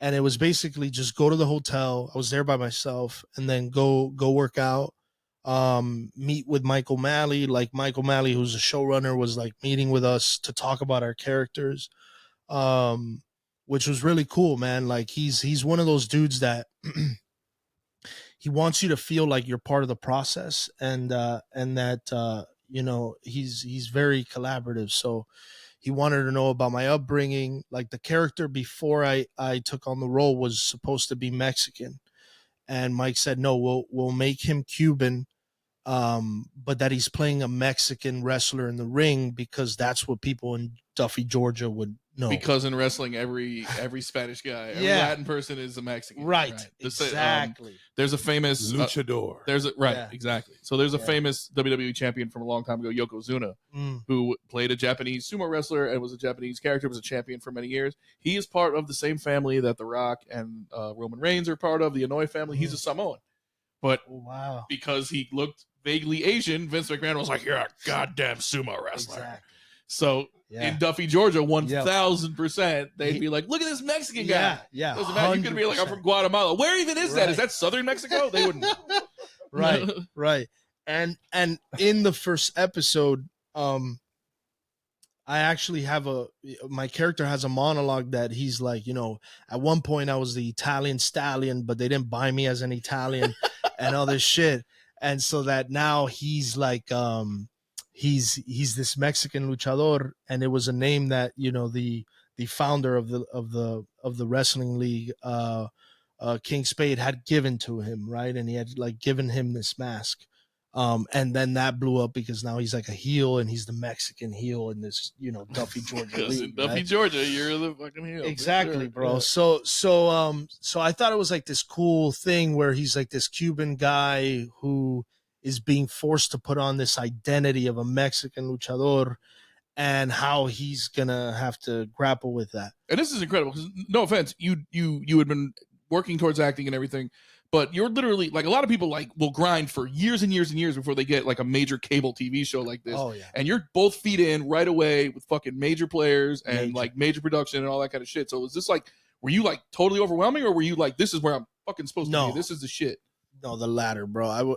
Or the former. I was I do that too. completely. First form. Yeah, I'm latter, always last. like, what the fuck is it? No, the former, bro. I was completely overwhelmed, and felt like I had that whole imposter syndrome. Like Right. I was knee deep in that, bro. Because I felt behind the 8 ball on all fronts. I mean, I felt like physically I was behind the 8 ball, which was one thing, and then my first time really being in front of cameras and all this shit with a real character, right? And as a real part of an ensemble. Up to that point, I had never done that. A character who they're willing to adjust for your Yeah. very own upbringing, so you've got the experience. Yeah. Yes, Yeah. yes. Like would most shows do that, or would they just be like, no, play the Mexican guy? No, 100%. They Yeah. would just play the Mexican guy. That's a testament to Mike, man, to O'Malley of kind of being open to that. And so then, like, okay, on the physical front, I'm with James Harrison, like day one, dude. Okay. So day one, Horrifying. bro. Just horror. I can't bro, imagine. listen. I'm terrified just hearing those words. So, brother, I walk in to this gym day one. I'm meeting everybody for the first time. Number one, some of them had already met each other because back in LA, they had already started training and all this other shit pre-COVID, right? Right. Because they had already been cast since the year before, some of them. So, for instance, like James, I think Alan, who plays Rooster, definitely Steven and Xander, they had already kind of met each other and worked out together and been together. So I'm walking in, never met any of them. And bro, they have me do a workout first. I'm exhausted at the end of this workout. It's like a CrossFit like level workout. And then after they're like, oh, by the way, and so like That was our pre-workout. so bro, That was our warm-up. there it's this big like studio that they've converted into a gym, and in the middle of the studio there's a fucking a curtain. One side is like all the weights and all the CrossFit stuff. The other side of the curtain is a ring. So as I'm working out, I'm hearing boom right next door, and I'm hearing just people slamming on this mat. Dude, I finished the workout. They're like, Robby, come over here. So then I'm in the ring now, dude, with James Harrison. Okay. And they're like going through fucking some, like, I got to lock up with him. And at the time, I have no idea what any of these fucking terms are. So I'm in the ring locking up with James Harrison, bro. Head and shoulder. Like yes. Yes. Yeah. And then I had to do a move where I had to grab his wrist, twist it, and then we would like make a little like thing around the do a do-si-do. Yep. Then this is something else that I have on video, but then like we would do some kind of move. Eventually he would do a backflip, but throughout this whole thing I've got to hold on to this dude's wrists. Bro, this dude's wrists are bigger than my fucking head. It's a tree trunk. It's an absolute tree trunk. So right? So we're both sweating, right? My hands are sweaty as fuck. And I gotta grab this guy's fucking wrists like this. It's impossible, bro. So I keep slipping, dude. And now here's my first time in the ring. I'm slipping because my hands are sweaty. James is probably looking at me like, this fucking punk kid. Like, bro, and that's my entry. That's your intro. That's day one. That's day one, dude. That is day one. So not only is it an acting gig, but it's also now it's a sports gig. Oh, like they're gonna make you as close to a professional wrestler as you're ever gonna be in your life. Yes. And the stunt guys are actual wrestlers. So the head of the wrestling is also our main stunt guy, Luke Hawks. Okay. Luke has a league in Louisiana called Wildcat Sports. I don't know if you've heard of them. I've never heard of them. Indie. But Luke's been through everything, man, and he knows the business back and forward, and so he walked us through like what, some of these moves and different things, and then eventually they bring in a double for me, but that's weeks, maybe even a month later. Okay. So shit, something's about to happen here. Hang on, settle in. Oh my God, we have to do it, and I put it on the front page for a reason. Shit, I thought we avoided this, but okay. Breaking news from El Portal. Take it away, Bill.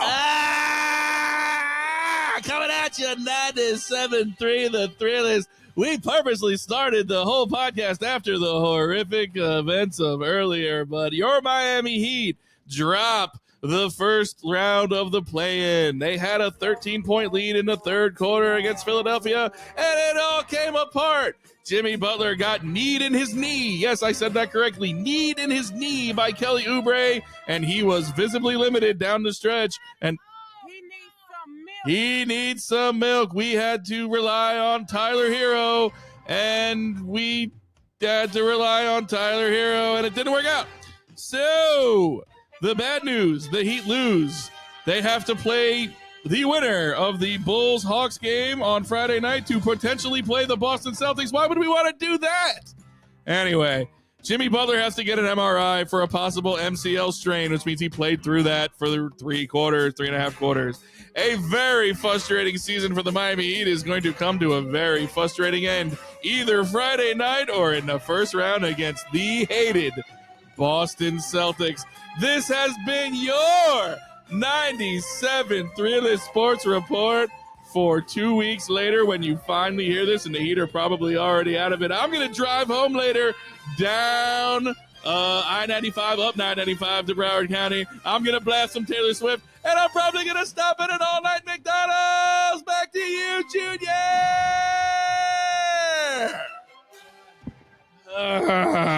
All right, Mr. Bell, thank you. I was really enjoying the stories, and we had to cut it down. That sucks that Jimmy's got to get MRI. Probably won't play on Friday. And it's Knee to knee. Knee Shout out to to knee. Pixar, eye to eye. I said it looked like a Bret Hart knee to continue the wrestling theme of the entire evening. And that is exactly how you take it back into the ring, right? Heartbreaking stuff going on. So yes, welcome to the show. That was a 97.3.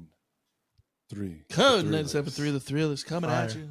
The windows Sports are down. Also, this is not a sports podcast. We are not a sports podcast. Not a sports podcast. I'll Not tell at you, all. one thing we don't want to get caught up doing is doing No, sports. No, none of that. None of that. None of that. So yes, you were. So, so how long are you training and stuff before you start shooting? 3 weeks. Okay. So we had a 3-week training program, and for the most of the, I mean, you know, like we're working out together.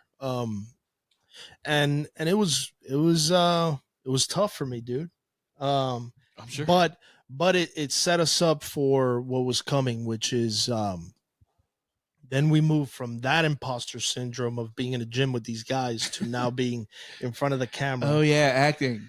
Right. with Chris Baeur, who's a guy that I respect like a motherfucker, man. Not just as an actor, but like as a family man. This guy's a great dude. Like one of those guys that you're like, man, that gives me hope for the career, bro. Because sometimes you hear about these actors and you're like, oh, they're fucking nutcases or they're dicks or whatever. Baur's the anti all of that. So's Mike, by the way. Chris Baeur plays Wild Bill. Yes, sir. And your character and Wild Bill are together quite a bit. Second season. Okay. Yeah. So first season, like I think my character admires him like all the other ones. Right. But we don't make that connection until I think it's the episode 8 of season 1 when I give him those pills. Right. And he has he takes a shit in the ring. I hope I'm not.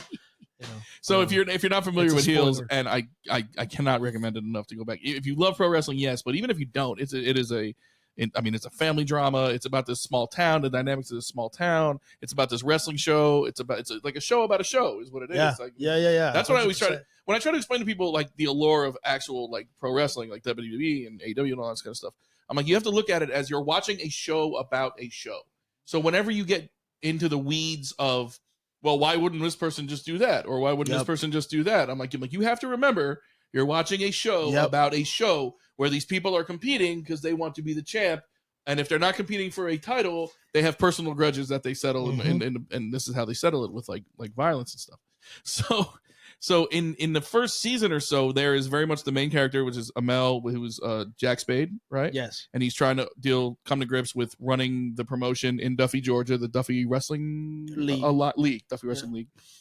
And then the league itself is its own living, breathing thing, and you are a part of the cast of characters who I would say is like the roster of the show. And there's Brewster, who's a crazy athletic, all over the ring guy, and then there's the big, tall, white meat baby face guy who's Bobby Pinn, right? And he's in love with the girl who works at the concession stand. Yeah. If I remembered their names, this would be a lot easier. But as it is, I'm basically getting it. Crystal Tyler. Yeah. And she ends up being an amazing worker, but it's hard to break through in Duffy because even though a Cuban guy has to play a Mexican guy, they don't let women do fucking anything. Yeah, they have to work their way through that. Exactly it. So you see this whole progression of all this stuff. I mean, I can't say enough about the show, and I was fucking really excited when Junior was like, "Hey, man, Robbie's gonna do the show." I'm like, "Fuck yes, let's talk about heels for 3 hours." So, dude, Bobby Pinn, who the guy who plays Bobby Pinn, his name is Trey Tucker. Yes, like me, hadn't done a lot of things up until that point. So him and I we connected on that front, right? Like we were the newbies in this space, because even somebody like Rooster, Alan Maldonado, he's done a bunch of shit. Yeah, I loved him on the last OG. Yeah, he's on the last OG. So good with Tracy Morgan. Yeah. So good on CBS. Yeah. So me and Trey kind of connected on that front, and we were both under the same contract, which was recurring. We were the only ones that were labeled recurring, even though we were with all these guys all the time. So we had, I think when we were filming episode 3, I had a day, which again, I'm dealing with imposter syndrome and all this shit. And Michael Malley comes up to me after we finish filming some scene. He comes up to me and Trey, and he's like, "Hey, I need to talk to you guys." And I'm like, "Oh my God. This is it. I'm going home. Yeah, They're gonna replace bro." me I'm like, with an actual Mexican guy. moment, yeah, right. The moment like that I've been, like fucked up fantasizing about of like this dude is gonna fire me because I'm doing a terrible job. He takes us aside, me and Trey, and he tells us, look, you guys have been doing a great job on the show. I'm gonna send this into the people at Stars. I'm gonna promote you both to series regulars for season 2. So yeah, bro. You get to hear your name behind that fire intro song that you guys got. right. Love is a War, whatever the hell the name of that song. That shit is yeah. fucking fire. It's one of the best intros in all the fucking TV. It's so Yeah, good. man. So I remember making a call that night.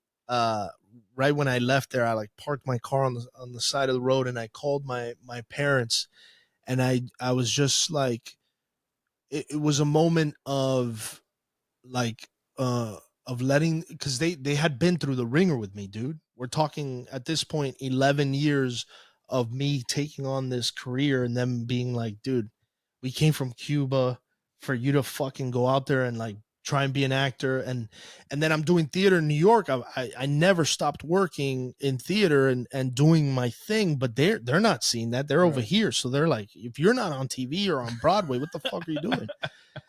So it was that moment of like, holy shit, like, a validation towards them more than even me, of being like, thank you for believing in me, and I'm going to pay this back to you, at least in peace of mind of like, my son's doing it. So I remember making that call.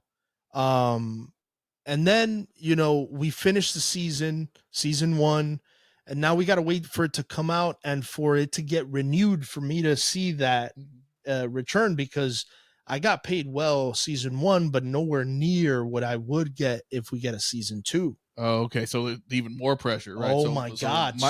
So Mike O'Malley thinks the show's going to season 2. Stephen Amell thinks the show is going to season 2, but there's no guarantee. No. Zero guarantees. And here's the messed up part. My agents call me, because when he does that, when Michael Malley says that to the studio, they immediately start negotiating my season 2 contract. So once they fucking come to an agreement on the number, my agents call me and they're like, hey, this is the number that you would get per episode if you get a season 2. Oh my God, please, everybody watch my show, please. This has to go. I need these numbers. You're all in the house anyway. It's COVID. Yeah. Turn off Ozark for 5 minutes and watch the Heels. Right. And again, I'm having a kid. Like, there's real things at stake here. Yeah.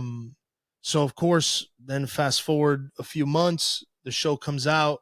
Critically, it does amazing. Yes, like, I remember that. The Rotten Tomatoes, the critics love it. It's like the Rotten Tomatoes score is like 97 or something. The second or third episode gets like a 98 or something on Rotten Tomatoes. Yeah, I remember because in wrestling circles, all of us nerds are just like, yes, people are watching a wrestling thing. It's not just us. So it was we were getting daily updates, like we would get ratings for like Raw and SmackDown and shit. We were like, yo, Heels did really well. Oh, okay, cool. Yeah, bro. So the full season plays out, which is usually not a great sign in terms of them renewing your show. You should know by like 3, 4, 5. You'll see HBO shows air one episode and everybody like, they've renewed it for season 4. So we know, even though it's critically like acclaimed, that the ratings might be low or whatever the case may be, because they haven't renewed us. I think it was 3 weeks after the last episode airs, the day before it goes out to the press, Mike calls us. Bless you. Salud. I knew this was coming too, and I'm like, I'm sneezing in the middle of the story. Mike calls us and tells us that it's renewed, and then that's another fucking just bombshell moment. Now I know the number I'm getting. Now I know, like, you know, and then the next day on Deadline, which is like our industry's like ESPN or whatever magazine, or it comes out like season 2 of Heels renewed or something like that. Robby Ramos and Trey Tucker up to series regular. Fantastic. Come on, bro. So, Come on, dog, bro. that was a fucking victory moment if I've ever had one, bro. That's awesome. Dude, I feel like I'm going through it again because I remember vividly when it was like, yo, Heels is coming back. Yo, Heels is coming back. I am fired up for Heels, and I'm fired up all over again. That's fucking hot. Dude. I love that. Yeah. So we come back for season 2. And then at that point, like, I knew that I was going to approach the season in a different way, right? Because that first season, I was just trying not to get fired, bro. Right? It's like, let's just weather this fucking storm. Here. Don't get fired. No matter Just what. don't get fired. So this, wow, I'm thinking of another story that happens, but I don't know if you guys want me to get into that. Yes. Okay. So episode 8 of season 1 is before we get renewed any of that. We're shooting episode 8. Mike writes a scene for me with Chris Baeur where he's asking me for pills, and it's in the bathroom scene. I don't know if you remember that. He's in the tub. He was in the tub a lot though. Actually, that was like a thing. Okay. Right? When they got, but, right. So Wild Bill is a former big time. They're implying that he was a WWE champion. He was a world famous wrestler, but now he's back doing it in the Duffy League because it's the only work he can get. Right. Yeah. So he's kind of taking some of the younger guys under his wing, and he kind of is. But he's also, as all those wrestlers from the '80s tend to have a drinking problem, have a pill problem. Yeah. Right, exactly. And he's all fucked up, so he needs the pills to get through it. And it's leading up to this big match at this place, at this fair, and right, the Texas State Fair is the climax to season 1. Exactly. We can keep Duffy going if we can run this show. And he's gonna be in that match. So he's asking me for these pills, and I end up saying, fine, I'll get you the pills and whatever happens after. But when we're shooting the scene, Robby is fucking nervous as a motherfucker because it's my first real scene with Chris Baeur, and I have a considerable amount of dialogue in it where it's just me and Baeur, and I'm like, dude, this is a moment, so I got to prepare for this shit. I have it all down. Blah blah blah. We show up on set, we do a rehearsal, and I could feel that they're like, oh fuck, like this is good. Blah blah blah. So I'm feeling myself a little bit. All right, let's roll a take here. So we do a take, cut. And nobody showed, like, you know, Pete Segal, the director, doesn't come in. Mike doesn't come in. And I could see they're like talking by the monitors. And Mike comes like hot in, and he's like, he has a script with him, and he starts going, scratching out lines. And now I'm like, what the fuck is happening, dude? So he's cutting my lines. He's cutting Chris Baeur's lines. He's making the scene shorter. It's not working, you know? And he's in grind mode, bro. Like, Mike is very considerate of other people, but when it's time to work, he's there to work, dude. So I didn't realize he was one of the writers. Is he the head writer? Yeah. Okay. He's the showrunner and head writer of the show. Okay, so for idiots like me, Michael Malley. I've heard the names, I've heard the word showrunner a lot, and when I listen to these podcasts about TV shows and stuff, they're always like, this guy's the showrunner. This guy's a great showrunner. He showrun Game of Thrones. What is the showrunner? He's the head writer. That's all that means, is that they're head writer? Yeah, head writer, head producer as well. Production, He's like, yeah. Okay. So he comes in and he slashes the fucking scene up, and he's cutting lines, and so here we go, imposter mode again. Boom. I'm like, oh man, I'm shitting the bed on we this. blew it. Yeah. We do another take with the new scene that he had written, which wasn't anything crazy. I was mostly just in my head of like, oh, he took out 2 lines of the scene. It's not a big deal. But in that moment, I was like, my life is over. Again, I'm getting fired. So in between takes, like we shoot my side, and now we're gonna shoot Chris Baeur's side, right? So we shoot my side and then his. In between the setup for his, I go up to Mike, and I'm like, Mike, level with me, bro. Like, yeah. Should I clean up my shit? Yeah. I'm like, bro, just lay it on me, dude. Like, what's up, bro? Did I fuck that scene? Like, what did I do? Whatever, bro. And Mike looks at me. And he does the worst thing in that moment that I wanted him to do, which is he goes like this, Pete, come over here, right? Pete Siegel, the director. And then he goes, Chris Baeur, come over here. And now they're here and now making it a bigger deal than I wanted to. I wanted to be like sneaky like Mike. Everyone is breathing on you. So now they're all fucking surrounding me. And Mike goes, Robby, tell them what you just told me. And so I repeated, I'm like, did I fuck that up? Like, what you know? And they're like, what the fuck are you talking about? I'm like, no, I just feel like, you know, I shit the bed on that. Like, we're cutting the thing. And Mike looks at me and he goes, Robby, look at me. You're going to be able to feed your daughter. Like that. He cuts right to the core of whatever fear I had in my heart, right? Right. You're going to be able to feed your daughter. And so now. Give me 1 second. So, is he in character? Because on the show, he plays the head of the evil promotion from Yeah. Florida. Yeah. And he looks like a 1980s like metalhead. So his head shaved, he's got the goatee. So he looks like that he's right got now. That look, and he's saying this to you. Yeah. It's fucking fantastic. And brother, so now me who didn't want to make it a big deal, my eyes start watering up because he hit it right on the fucking head. That's what I was worried about. Yeah. And bro, and then, you know, from that point forward, I got the message there. They were all like, dude, shut the fuck up. Like, this happens all the time. Mostly it's about the writing and it's about other things. Like, get out of your head about that shit. You're fucking doing a great job. We promoted you to series regular. Like, there's all these signs that you're doing a great job. And my brain is looking for the smallest thing to be like, you are an imposter, bro. Mm-hmm. You know? You don't belong here. It's a normal that human one thing. tiny thing is gonna outweigh. Yeah. The one is gonna win against the 99 somehow. Right. Somehow. Even though it's everything that you've been working for, everything that makes sense. Yeah. You've been busting your ass for that scene, etc., and the entire production. Exactly. Like, but somehow your brain.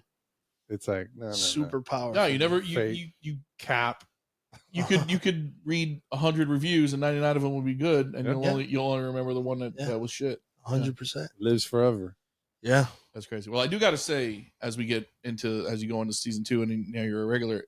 Season 2 is where I took notice of your character before I even knew that you were cool with Junior and we might have you on the show. Yeah, and I specifically there's a scene where you and Wild Bill go to the convention or whatever, and he meets 2 of his old friends, and one of them's like doesn't have all his facilities or whatever. Yeah. And you guys are doing your podcast. You're starting doing a podcast. Like 2 losers doing a podcast. It's unbelievable. Who in the fuck would even do that? So they're doing a podcast to promote the Duffy and everything. Yeah. And you and like you guys are at dinner and Wild Bill's landed on thick on the old guys, and it's just like it's like really an intense scene. But for me it was like more sad. Yeah. Because it's like Wild Bill can't let go. Like you're not Shawn Michaels anymore. You're not the man anymore. You know, you're doing this thing. And then his friend is like clearly let it go and moved on and has a life. And then his other friend has got like his brain damage or something. Yeah. Something like that.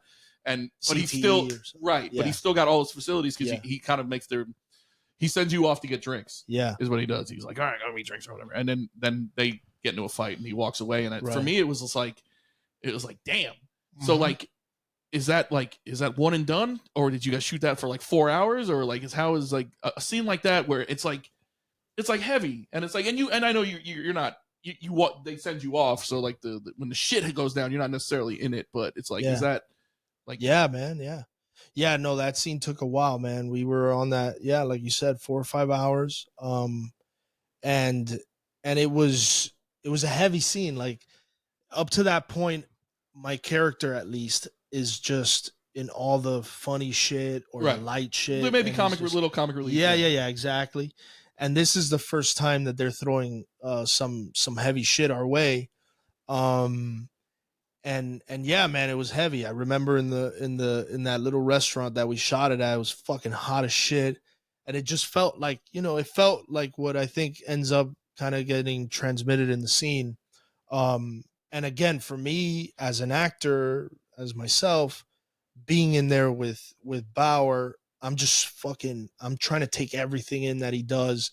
In between takes, I'm picking his brain about the business, about how he the people that he knows in the business, like the ups, the downs, all of it. And then Alex Panovich, who played the wrestler that you're talking about, that's telling him like, I'm over this shit. Like, yeah, I come here, I sign the things, I make a little money, and I'm out of here. Yeah. And meanwhile, Wild Bill's still in it. Wild Bill still thinks he's going to be the man. Right. He's going to get out of Duffy. He's still bigger than this, too big for this shit. Yeah. And that dude's also a great actor, and it was great working with all of them. But that episode in specific in season 2 is a big one. And for me as an actor as well, like it was kind of this double meta shit going on there, because I also had like a massive breakthrough mentally, of like kind of being like freeing myself from holding back, from being afraid of being fired or whatever. Like, let's start taking chances here, bro. Let's see where this goes. Like Neo in the Matrix shit when he stops the bullets. Yeah. I got it now. Yeah. I can't, I'm just gonna fucking. They're not gonna fire. They're not gonna fire me. Yeah. Right. So right. let's go for it. Right. And see what happens. Yeah. Right. That's exactly what happened, bro. And then with Baeur, the more we did scenes together, the more I could pick his brain and see how he did shit. Like sometimes he would tell me in between a take, he'd be like, "Hey, let's do this one differently. Like, let's see what the fuck happens." And he knows that, I admire him and all that. And so he's kind of like coaching me through it. Like, yo, let's try some shit here. Let's see where else this scene could go. Contrary to the previous times that we've done it. And just things like that, bro, that for me were huge breakthroughs. And then Diego's also going through his breakthrough. So it was cool in that way.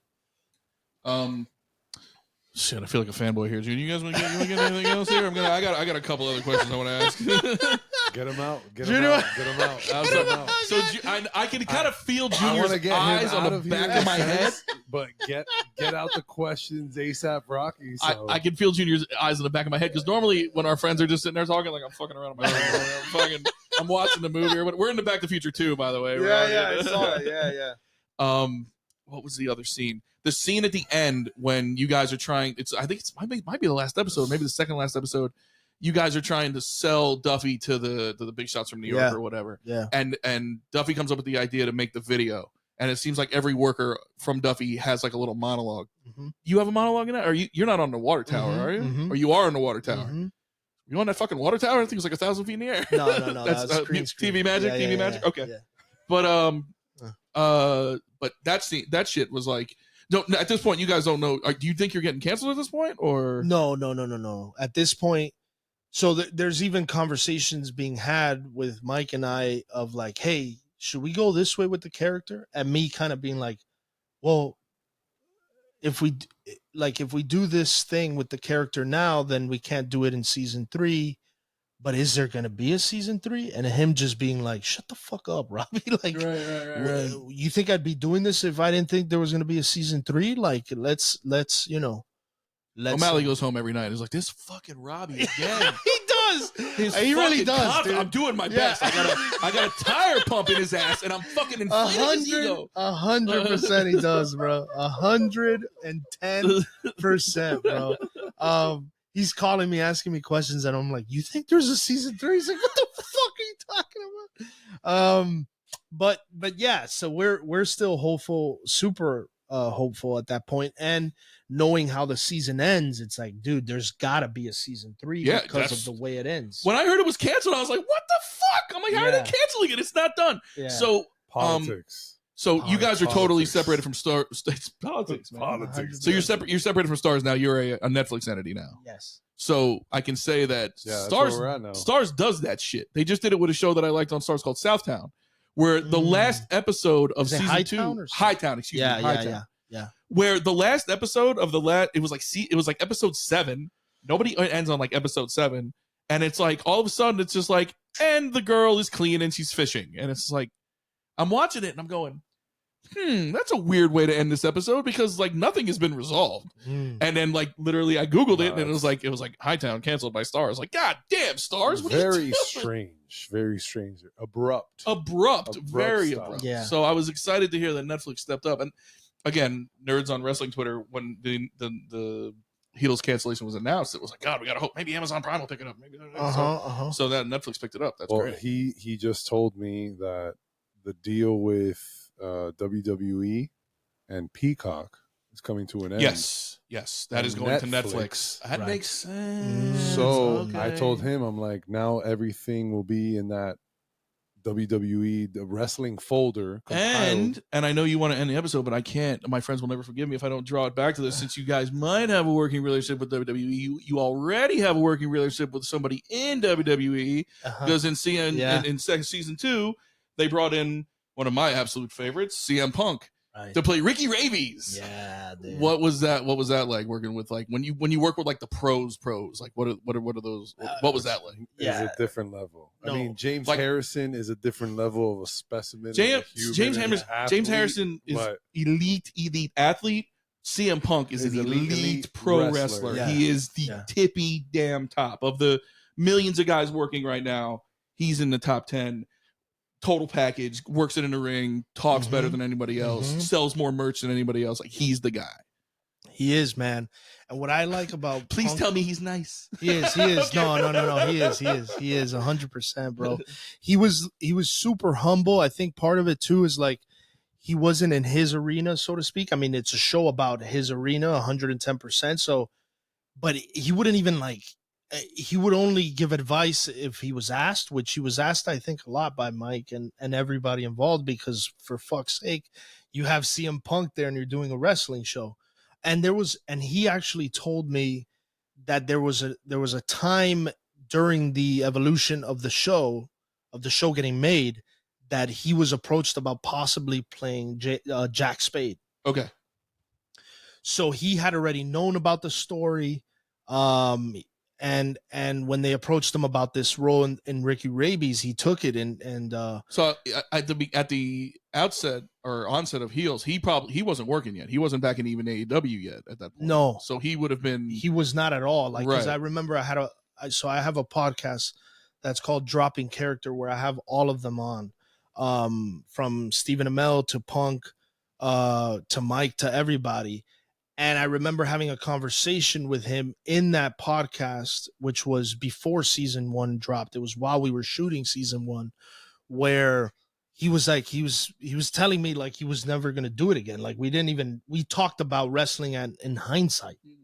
There was no talk of that, at least to the public or even to any of us, that he was going to come back. Turns out 2 months later, I think after I do that podcast, he goes on AEW. Yeah. Well, they dropped the bag. They made it worth his while. Dude, this guy left the industry, just left it cold. Yeah. For whatever reason, his falling out with WWE, and wrestling crowds would still chant his name. Yeah. To the day he came back. He had that kind of an impact in his run when he was in Ring of Honor, when he was younger, when he had his run in WWE and he went against John Cena, and he had a legendary angle there where he like beat Cena on the last night of his quote unquote contract and steals the title and runs out of Chicago. Like, this dude was like bigger than wrestling. Like, he was like, he's like up there with like Hogan and friggin' and Austin and those guys. Like, he was like, and it had gotten around that it's like the guy just didn't like love wrestling anymore. And it's like, while we sat here and chanted for him, like he just didn't love us back. And then he came back and he loved us back. And we're like, oh my God. And he loved us back so much that he had a falling out with AEW and he went back to the place that made him hate wrestling. Like the dude like felt it, right? He felt it. So he told me, he tells a story about Vince McMahon after he does that pipe bomb, right? Pipe bomb, that whole monologue. Talk about acting. That guy just shreds the owner of the company sitting on stage. I know. And when he comes off stage, and he's in the back room, he sees Vince McMahon like start walking towards him, and he's like, "Oh fuck! Like, this guy's gonna light me a new one." And he says Vince McMahon gets in his face like this, and he goes, "I smell money," and he fucking leaves, dude. Print up 4 million more CM Punk t-shirts. Stop it! Yeah, God bro. damn it, this guy Punk has got it all. Yeah, and I was like, damn. Son of a bitch, he shredded me in that promo. I thought I saw it in Yeah. Scott Hall. He but literally now says I during the see it in promo. CM Punk. He literally says during the promo, he Take a wishes I whiff was of this man here. Yeah, bro. He wishes I was dead and he hates my son-in-law, but we're gonna give him all the money. Yeah. Yeah. Wow. So it was a cool story, bro. And I actually got more invested in wrestling through Punk because now I also got a friend of mine, Michael Ferreiro, who's like huge in wrestling, and he was explaining to me, like through his explaining wrestling to me, I understood where the fan comes in, right? Because, bro, you get invested in these storylines, and then the thing about Punk is some of it is real. Like, Yeah. you know what I'm saying? He's so good at blurring the line between, and like Fucking when he great at does that shit about the pipe bomb and everything, he calls himself the voice of the voiceless. And when he says the voiceless, he's talking about us nerds who like the indie shit and don't necessarily want to see cartoon characters on WWE. We want to see like gritty shit. We want to see like Daniel Bryan and John Moxley bleeding all over the place in AEW. And we know who Cody Rhodes' dad is. So you're putting him in this goddamn makeup like you did his older brother, and that's not the shit we want to see. I want to see Cody Rhodes go win the title because his old man never had a chance to win the title. Storyline. So you get invested in Yes. these. So that's what, and you know, the thing you hear for as a wrestling fan, even as especially as an adult wrestling fan, is it's fake, don't you? And I'm like, that fucking show with the dragons is fake too, right? That shit ain't real. Yeah. So this it's just a TV show that I like. It just happens to be presented as a legitimate sport. Yes. But it's just But it blurs the lines, bro, which is what I love about it. And when you're great at it, like Punk and like Rhodes and like all these guys, that's when it's magic. That's when it's Shakespeare. That's when it's fucking. That's true. You have WrestleMania 2 weeks ago where Cody Rhodes is gonna finish his story. They're telling you you're gonna finish the story. It's the last chapter of the book. This guy's been at this for 3 years, chasing the title his dad never won because Vince McMahon wouldn't. He was an NWA guy and he could never win the fucking title. He would never be WWE champ. And you're totally invested in it. But the reality comes in where you're just like, last year he should have won the fucking title at WrestleMania, and Vince McMahon made the last minute decision for him not to win the title. They might fucking do that to him again and stretch this out another year. So, and then you have a million run-ins, and you have here's the Undertaker fighting off The Rock, so Cody Rhodes can win his title from The Rock's cousin. Incredible, and I'm a puddle of fucking tears in my living room. Because Cody brings out his wife and his daughter and his mom. It's real, dude. And that's real. He's holding it up, and you can see it in his face, and you're just like, God damn it! Like I love Dusty. I didn't love Dusty as much as Cody does. Yeah. But I fucking feel it. Wow. Incredible. Do not let him tell you it can't be Shakespeare. And that's when I tweeted when he finished it. I go, don't let him tell you it can't be Shakespeare. It's fucking Shakespeare. Well, bro, that is heels, dude. Yes. And that's why I loved it so much. That perfectly. I love any kind of thing that kind of like lets you behind the curtain because people in the business are super fucking protective of the business. And there's a part of me that wishes I was 8 years old again and thought the Ultimate Warrior was legitimately a superhero. I wish I didn't have all these phrases in my head like work and heel and face and botch and when I see a guy get hurt, I'm like, oh, is that a shoot? Is he shoot hurt? Is it a shoot ski? Like, is the ref like calling it off? Yeah. I wish there was. I wish the little kid could watch. I wish the little kid could have watched Cody Rhodes. But then you go on TikTok and there's 400 videos of little kids watching Cody Rhodes win it, and they're just destroyed, and that's it. That's the thing, that's pro wrestling right there, and that's what I'm trying to explain to people. Yeah. And that is what you are holding in your hands, sir. And I hope you understand how important it is. Heels coming to Netflix for everyone to watch there. All you people that share passwords. Yeah. And everything. I have two people in my family vouching on my password. You better watch Heels on a loop. Yeah, dude. So please, bro. that is beautiful right there. I'm not gonna tie an official bow right now, but I'm definitely descending this rocket ship here, and I do want to talk and for you to speak more about your personal project. Where before I moved to Chicago, I told you I watched 2 plays, 2 theater performances. I didn't know how to describe it. My first time ever experiencing that. One was a Loxon production. I can't remember what theater it was at, like a tiny theater, downtown Miami-ish. Loxon Productions of Little Shop of Horrors.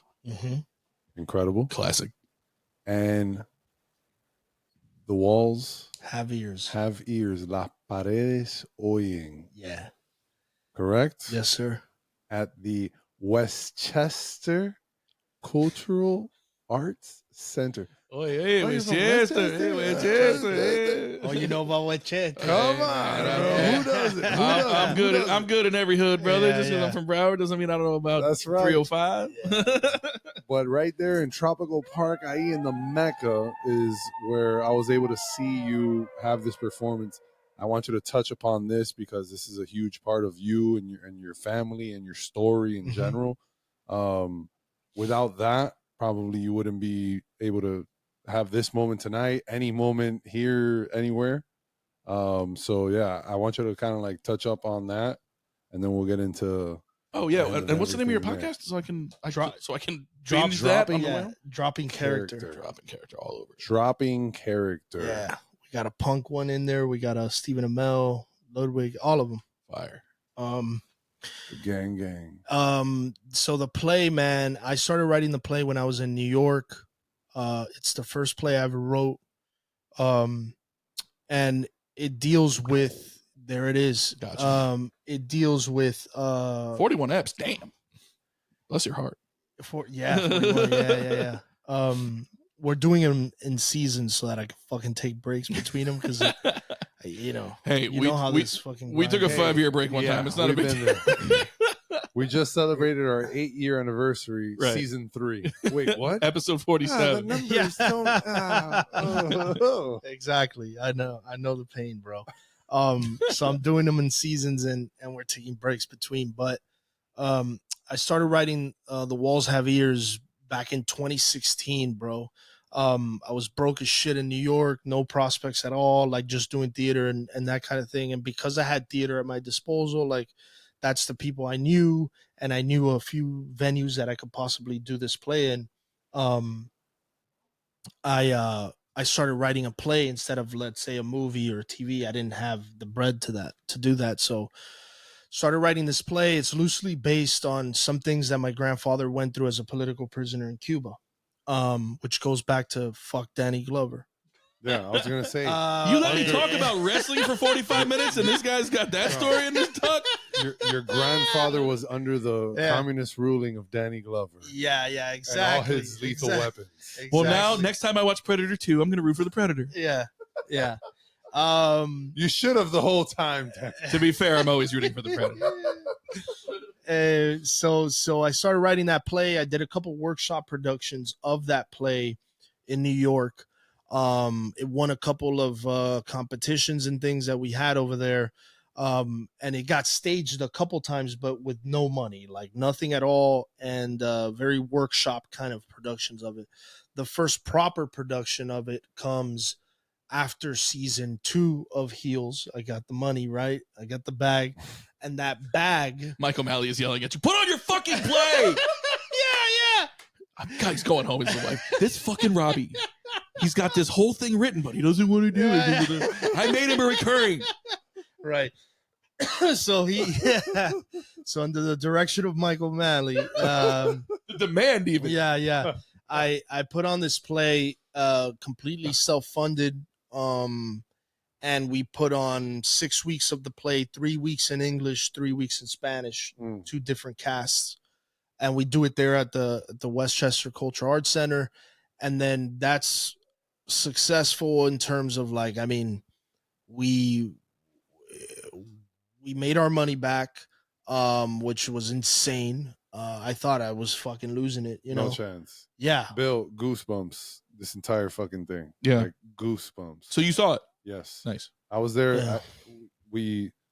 I think we figured out That's it was opening weekend or opening. Yeah. Because it was there and everything. That's what you were explaining to me. So that I had seen it over there, so it was like it had to be before some other shit. Yeah, so. right. Yeah. So the Westchester Cultural Arts Center was the first one we did, and the first 3 weeks were in English, which was the one that Junior saw.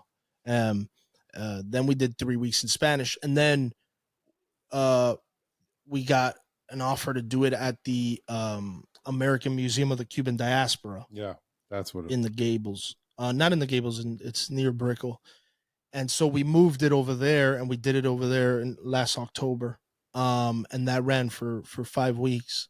Again, throwing caution to the wind and investing my own bread into it, bro, because it's the only way to do shit, man, is to invest shit on your own. And you got to throw money at every problem. Yeah, exactly. So we did that, man, and now I'm gonna do it again at some point, probably next year. We're trying to get funding from the state to do it again. So fingers crossed, bro. I hope so. Yeah, Absolutely, and I will be there. I will fucking be there. Hell yeah, You heard it here For first. sure. I'll even come to the Spanish one. There we go. There we Put go. a little headphone in my ear. El señor Bill Once. He'll be there, dude. Well, I want to see it. I bro, just for said sure. Señor Bill Once. Favorite number. You told me number 12. 12. Close enough. So this is the descent right here. First trip you ever took and where to? First trip I ever took and where to? You don't gotta dive deep into Probably it. It's Disney. Disney. Yeah, it's got to If you're a Florida kid, it's probably You Disney. remember Probably ish. Disney or the Keys. Elementary school, probably 5 years old. No, 8 you know years what old. it was a cruise, man. Ooh. We went on a cruise and I remember because it was Hurricane Andrew. We were going Damn. yeah, bro. We were going Into to the eye.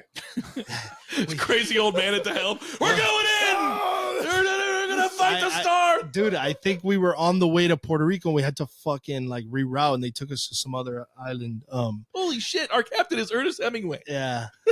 Yeah, dude. I'm surprised So- you traveled since. Yeah. I didn't just fucking quit This the was game. supposed to be a cute, Quit the Disney would've been vacation a better again. answer. Like, I think I'm out on boats. I think I'm out on boats going forward. Yeah.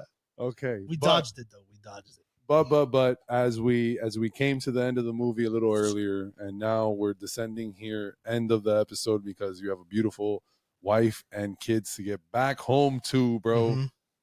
End of the episode. It is not official if you do not answer the question. What are your top 5 favorite movies of all time? And this is important because you're an actor. Yeah. This is not just shit you like. A This is thespian, a thespian, an if you will. actor, Yeah. theater, and Producer, everything. writer. On the tube, the screen, the stage, everything, Mm-hmm. and in the stew as well. You already mentioned that this Yeah.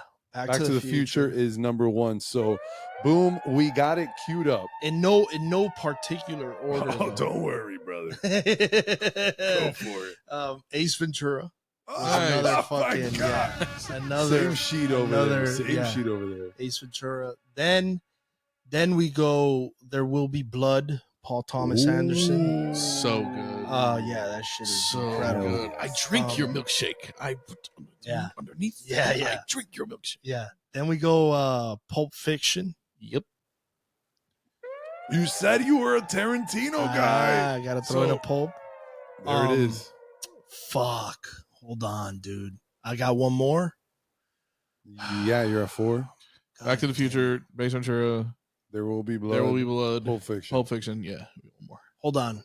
Take off. There Will Be Blood. Out of there. Right? He's Put in- finished. Oh, All right. oh, Put in Once Upon a Time in Hollywood. Another Whoa, Tarantino. Tarantino. Really? Yeah, bro. I think I just Wow. mentioned Yeah. he's a Tarantino guy. But I there, think that would so- be like maybe my 4th or 5th Tarantino movie. No. Okay, that's another podcast. Yeah, Listen, yeah, that's yeah, another yeah, podcast. yeah. all right? Yeah. And then my last one, I think we'll throw in wow. I just had it. And now this might throw you guys off, maybe. The Master by Paul Thomas Anderson. About So you just Joaquin Phoenix. okay. I was. which Philip Seymour Hoffman. What? I never saw it. I was Two- confused with the. Oh, you gotta watch. I was this, confused dude. with the founder. Did you ever see the founder, Michael Keaton? I did see that. about McDonald's. Oh, Yes, McDonald's? actually, Yeah. that's actually a really good movie. It's just too. incredible. Yeah, But it's yes, a I've heard fucking amazing great things about the Master. No, the The Master. I Philip just Seymour Hoffman, Yeah. Joaquin Phoenix. You're talking like Those are my- crazy method actors too. Yeah. Like yeah, those are my icons right there, dude. that's and look, we've never had a live edit like that has resulted in such a strong pick.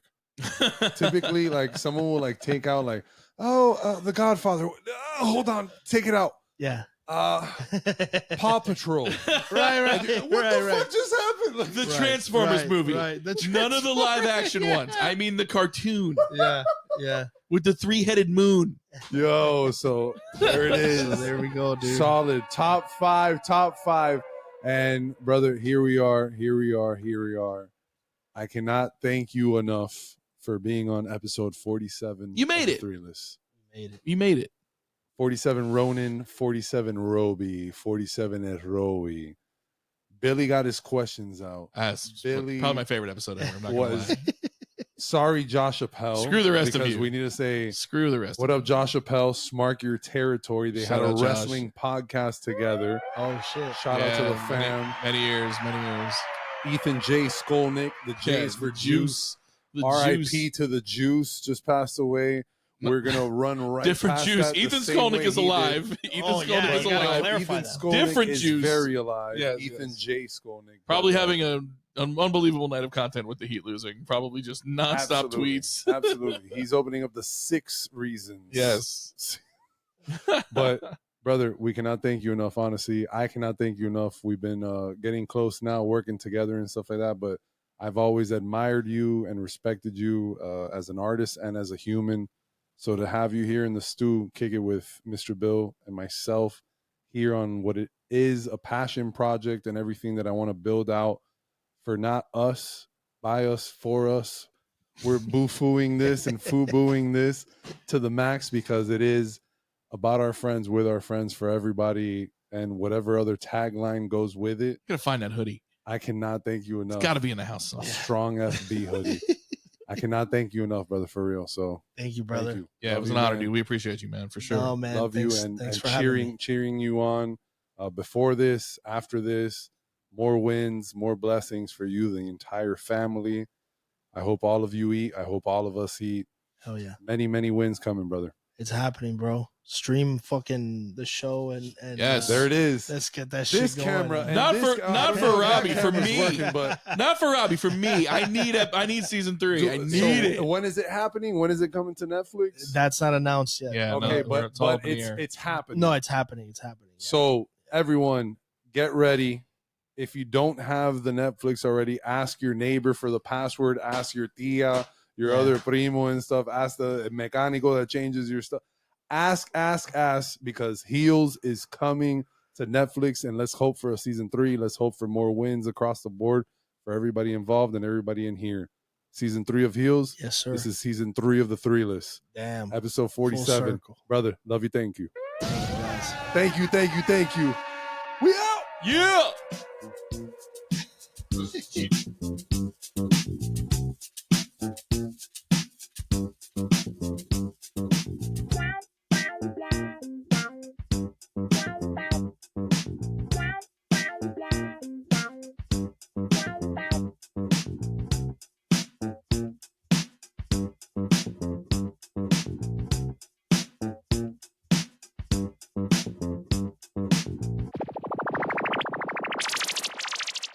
I am very real.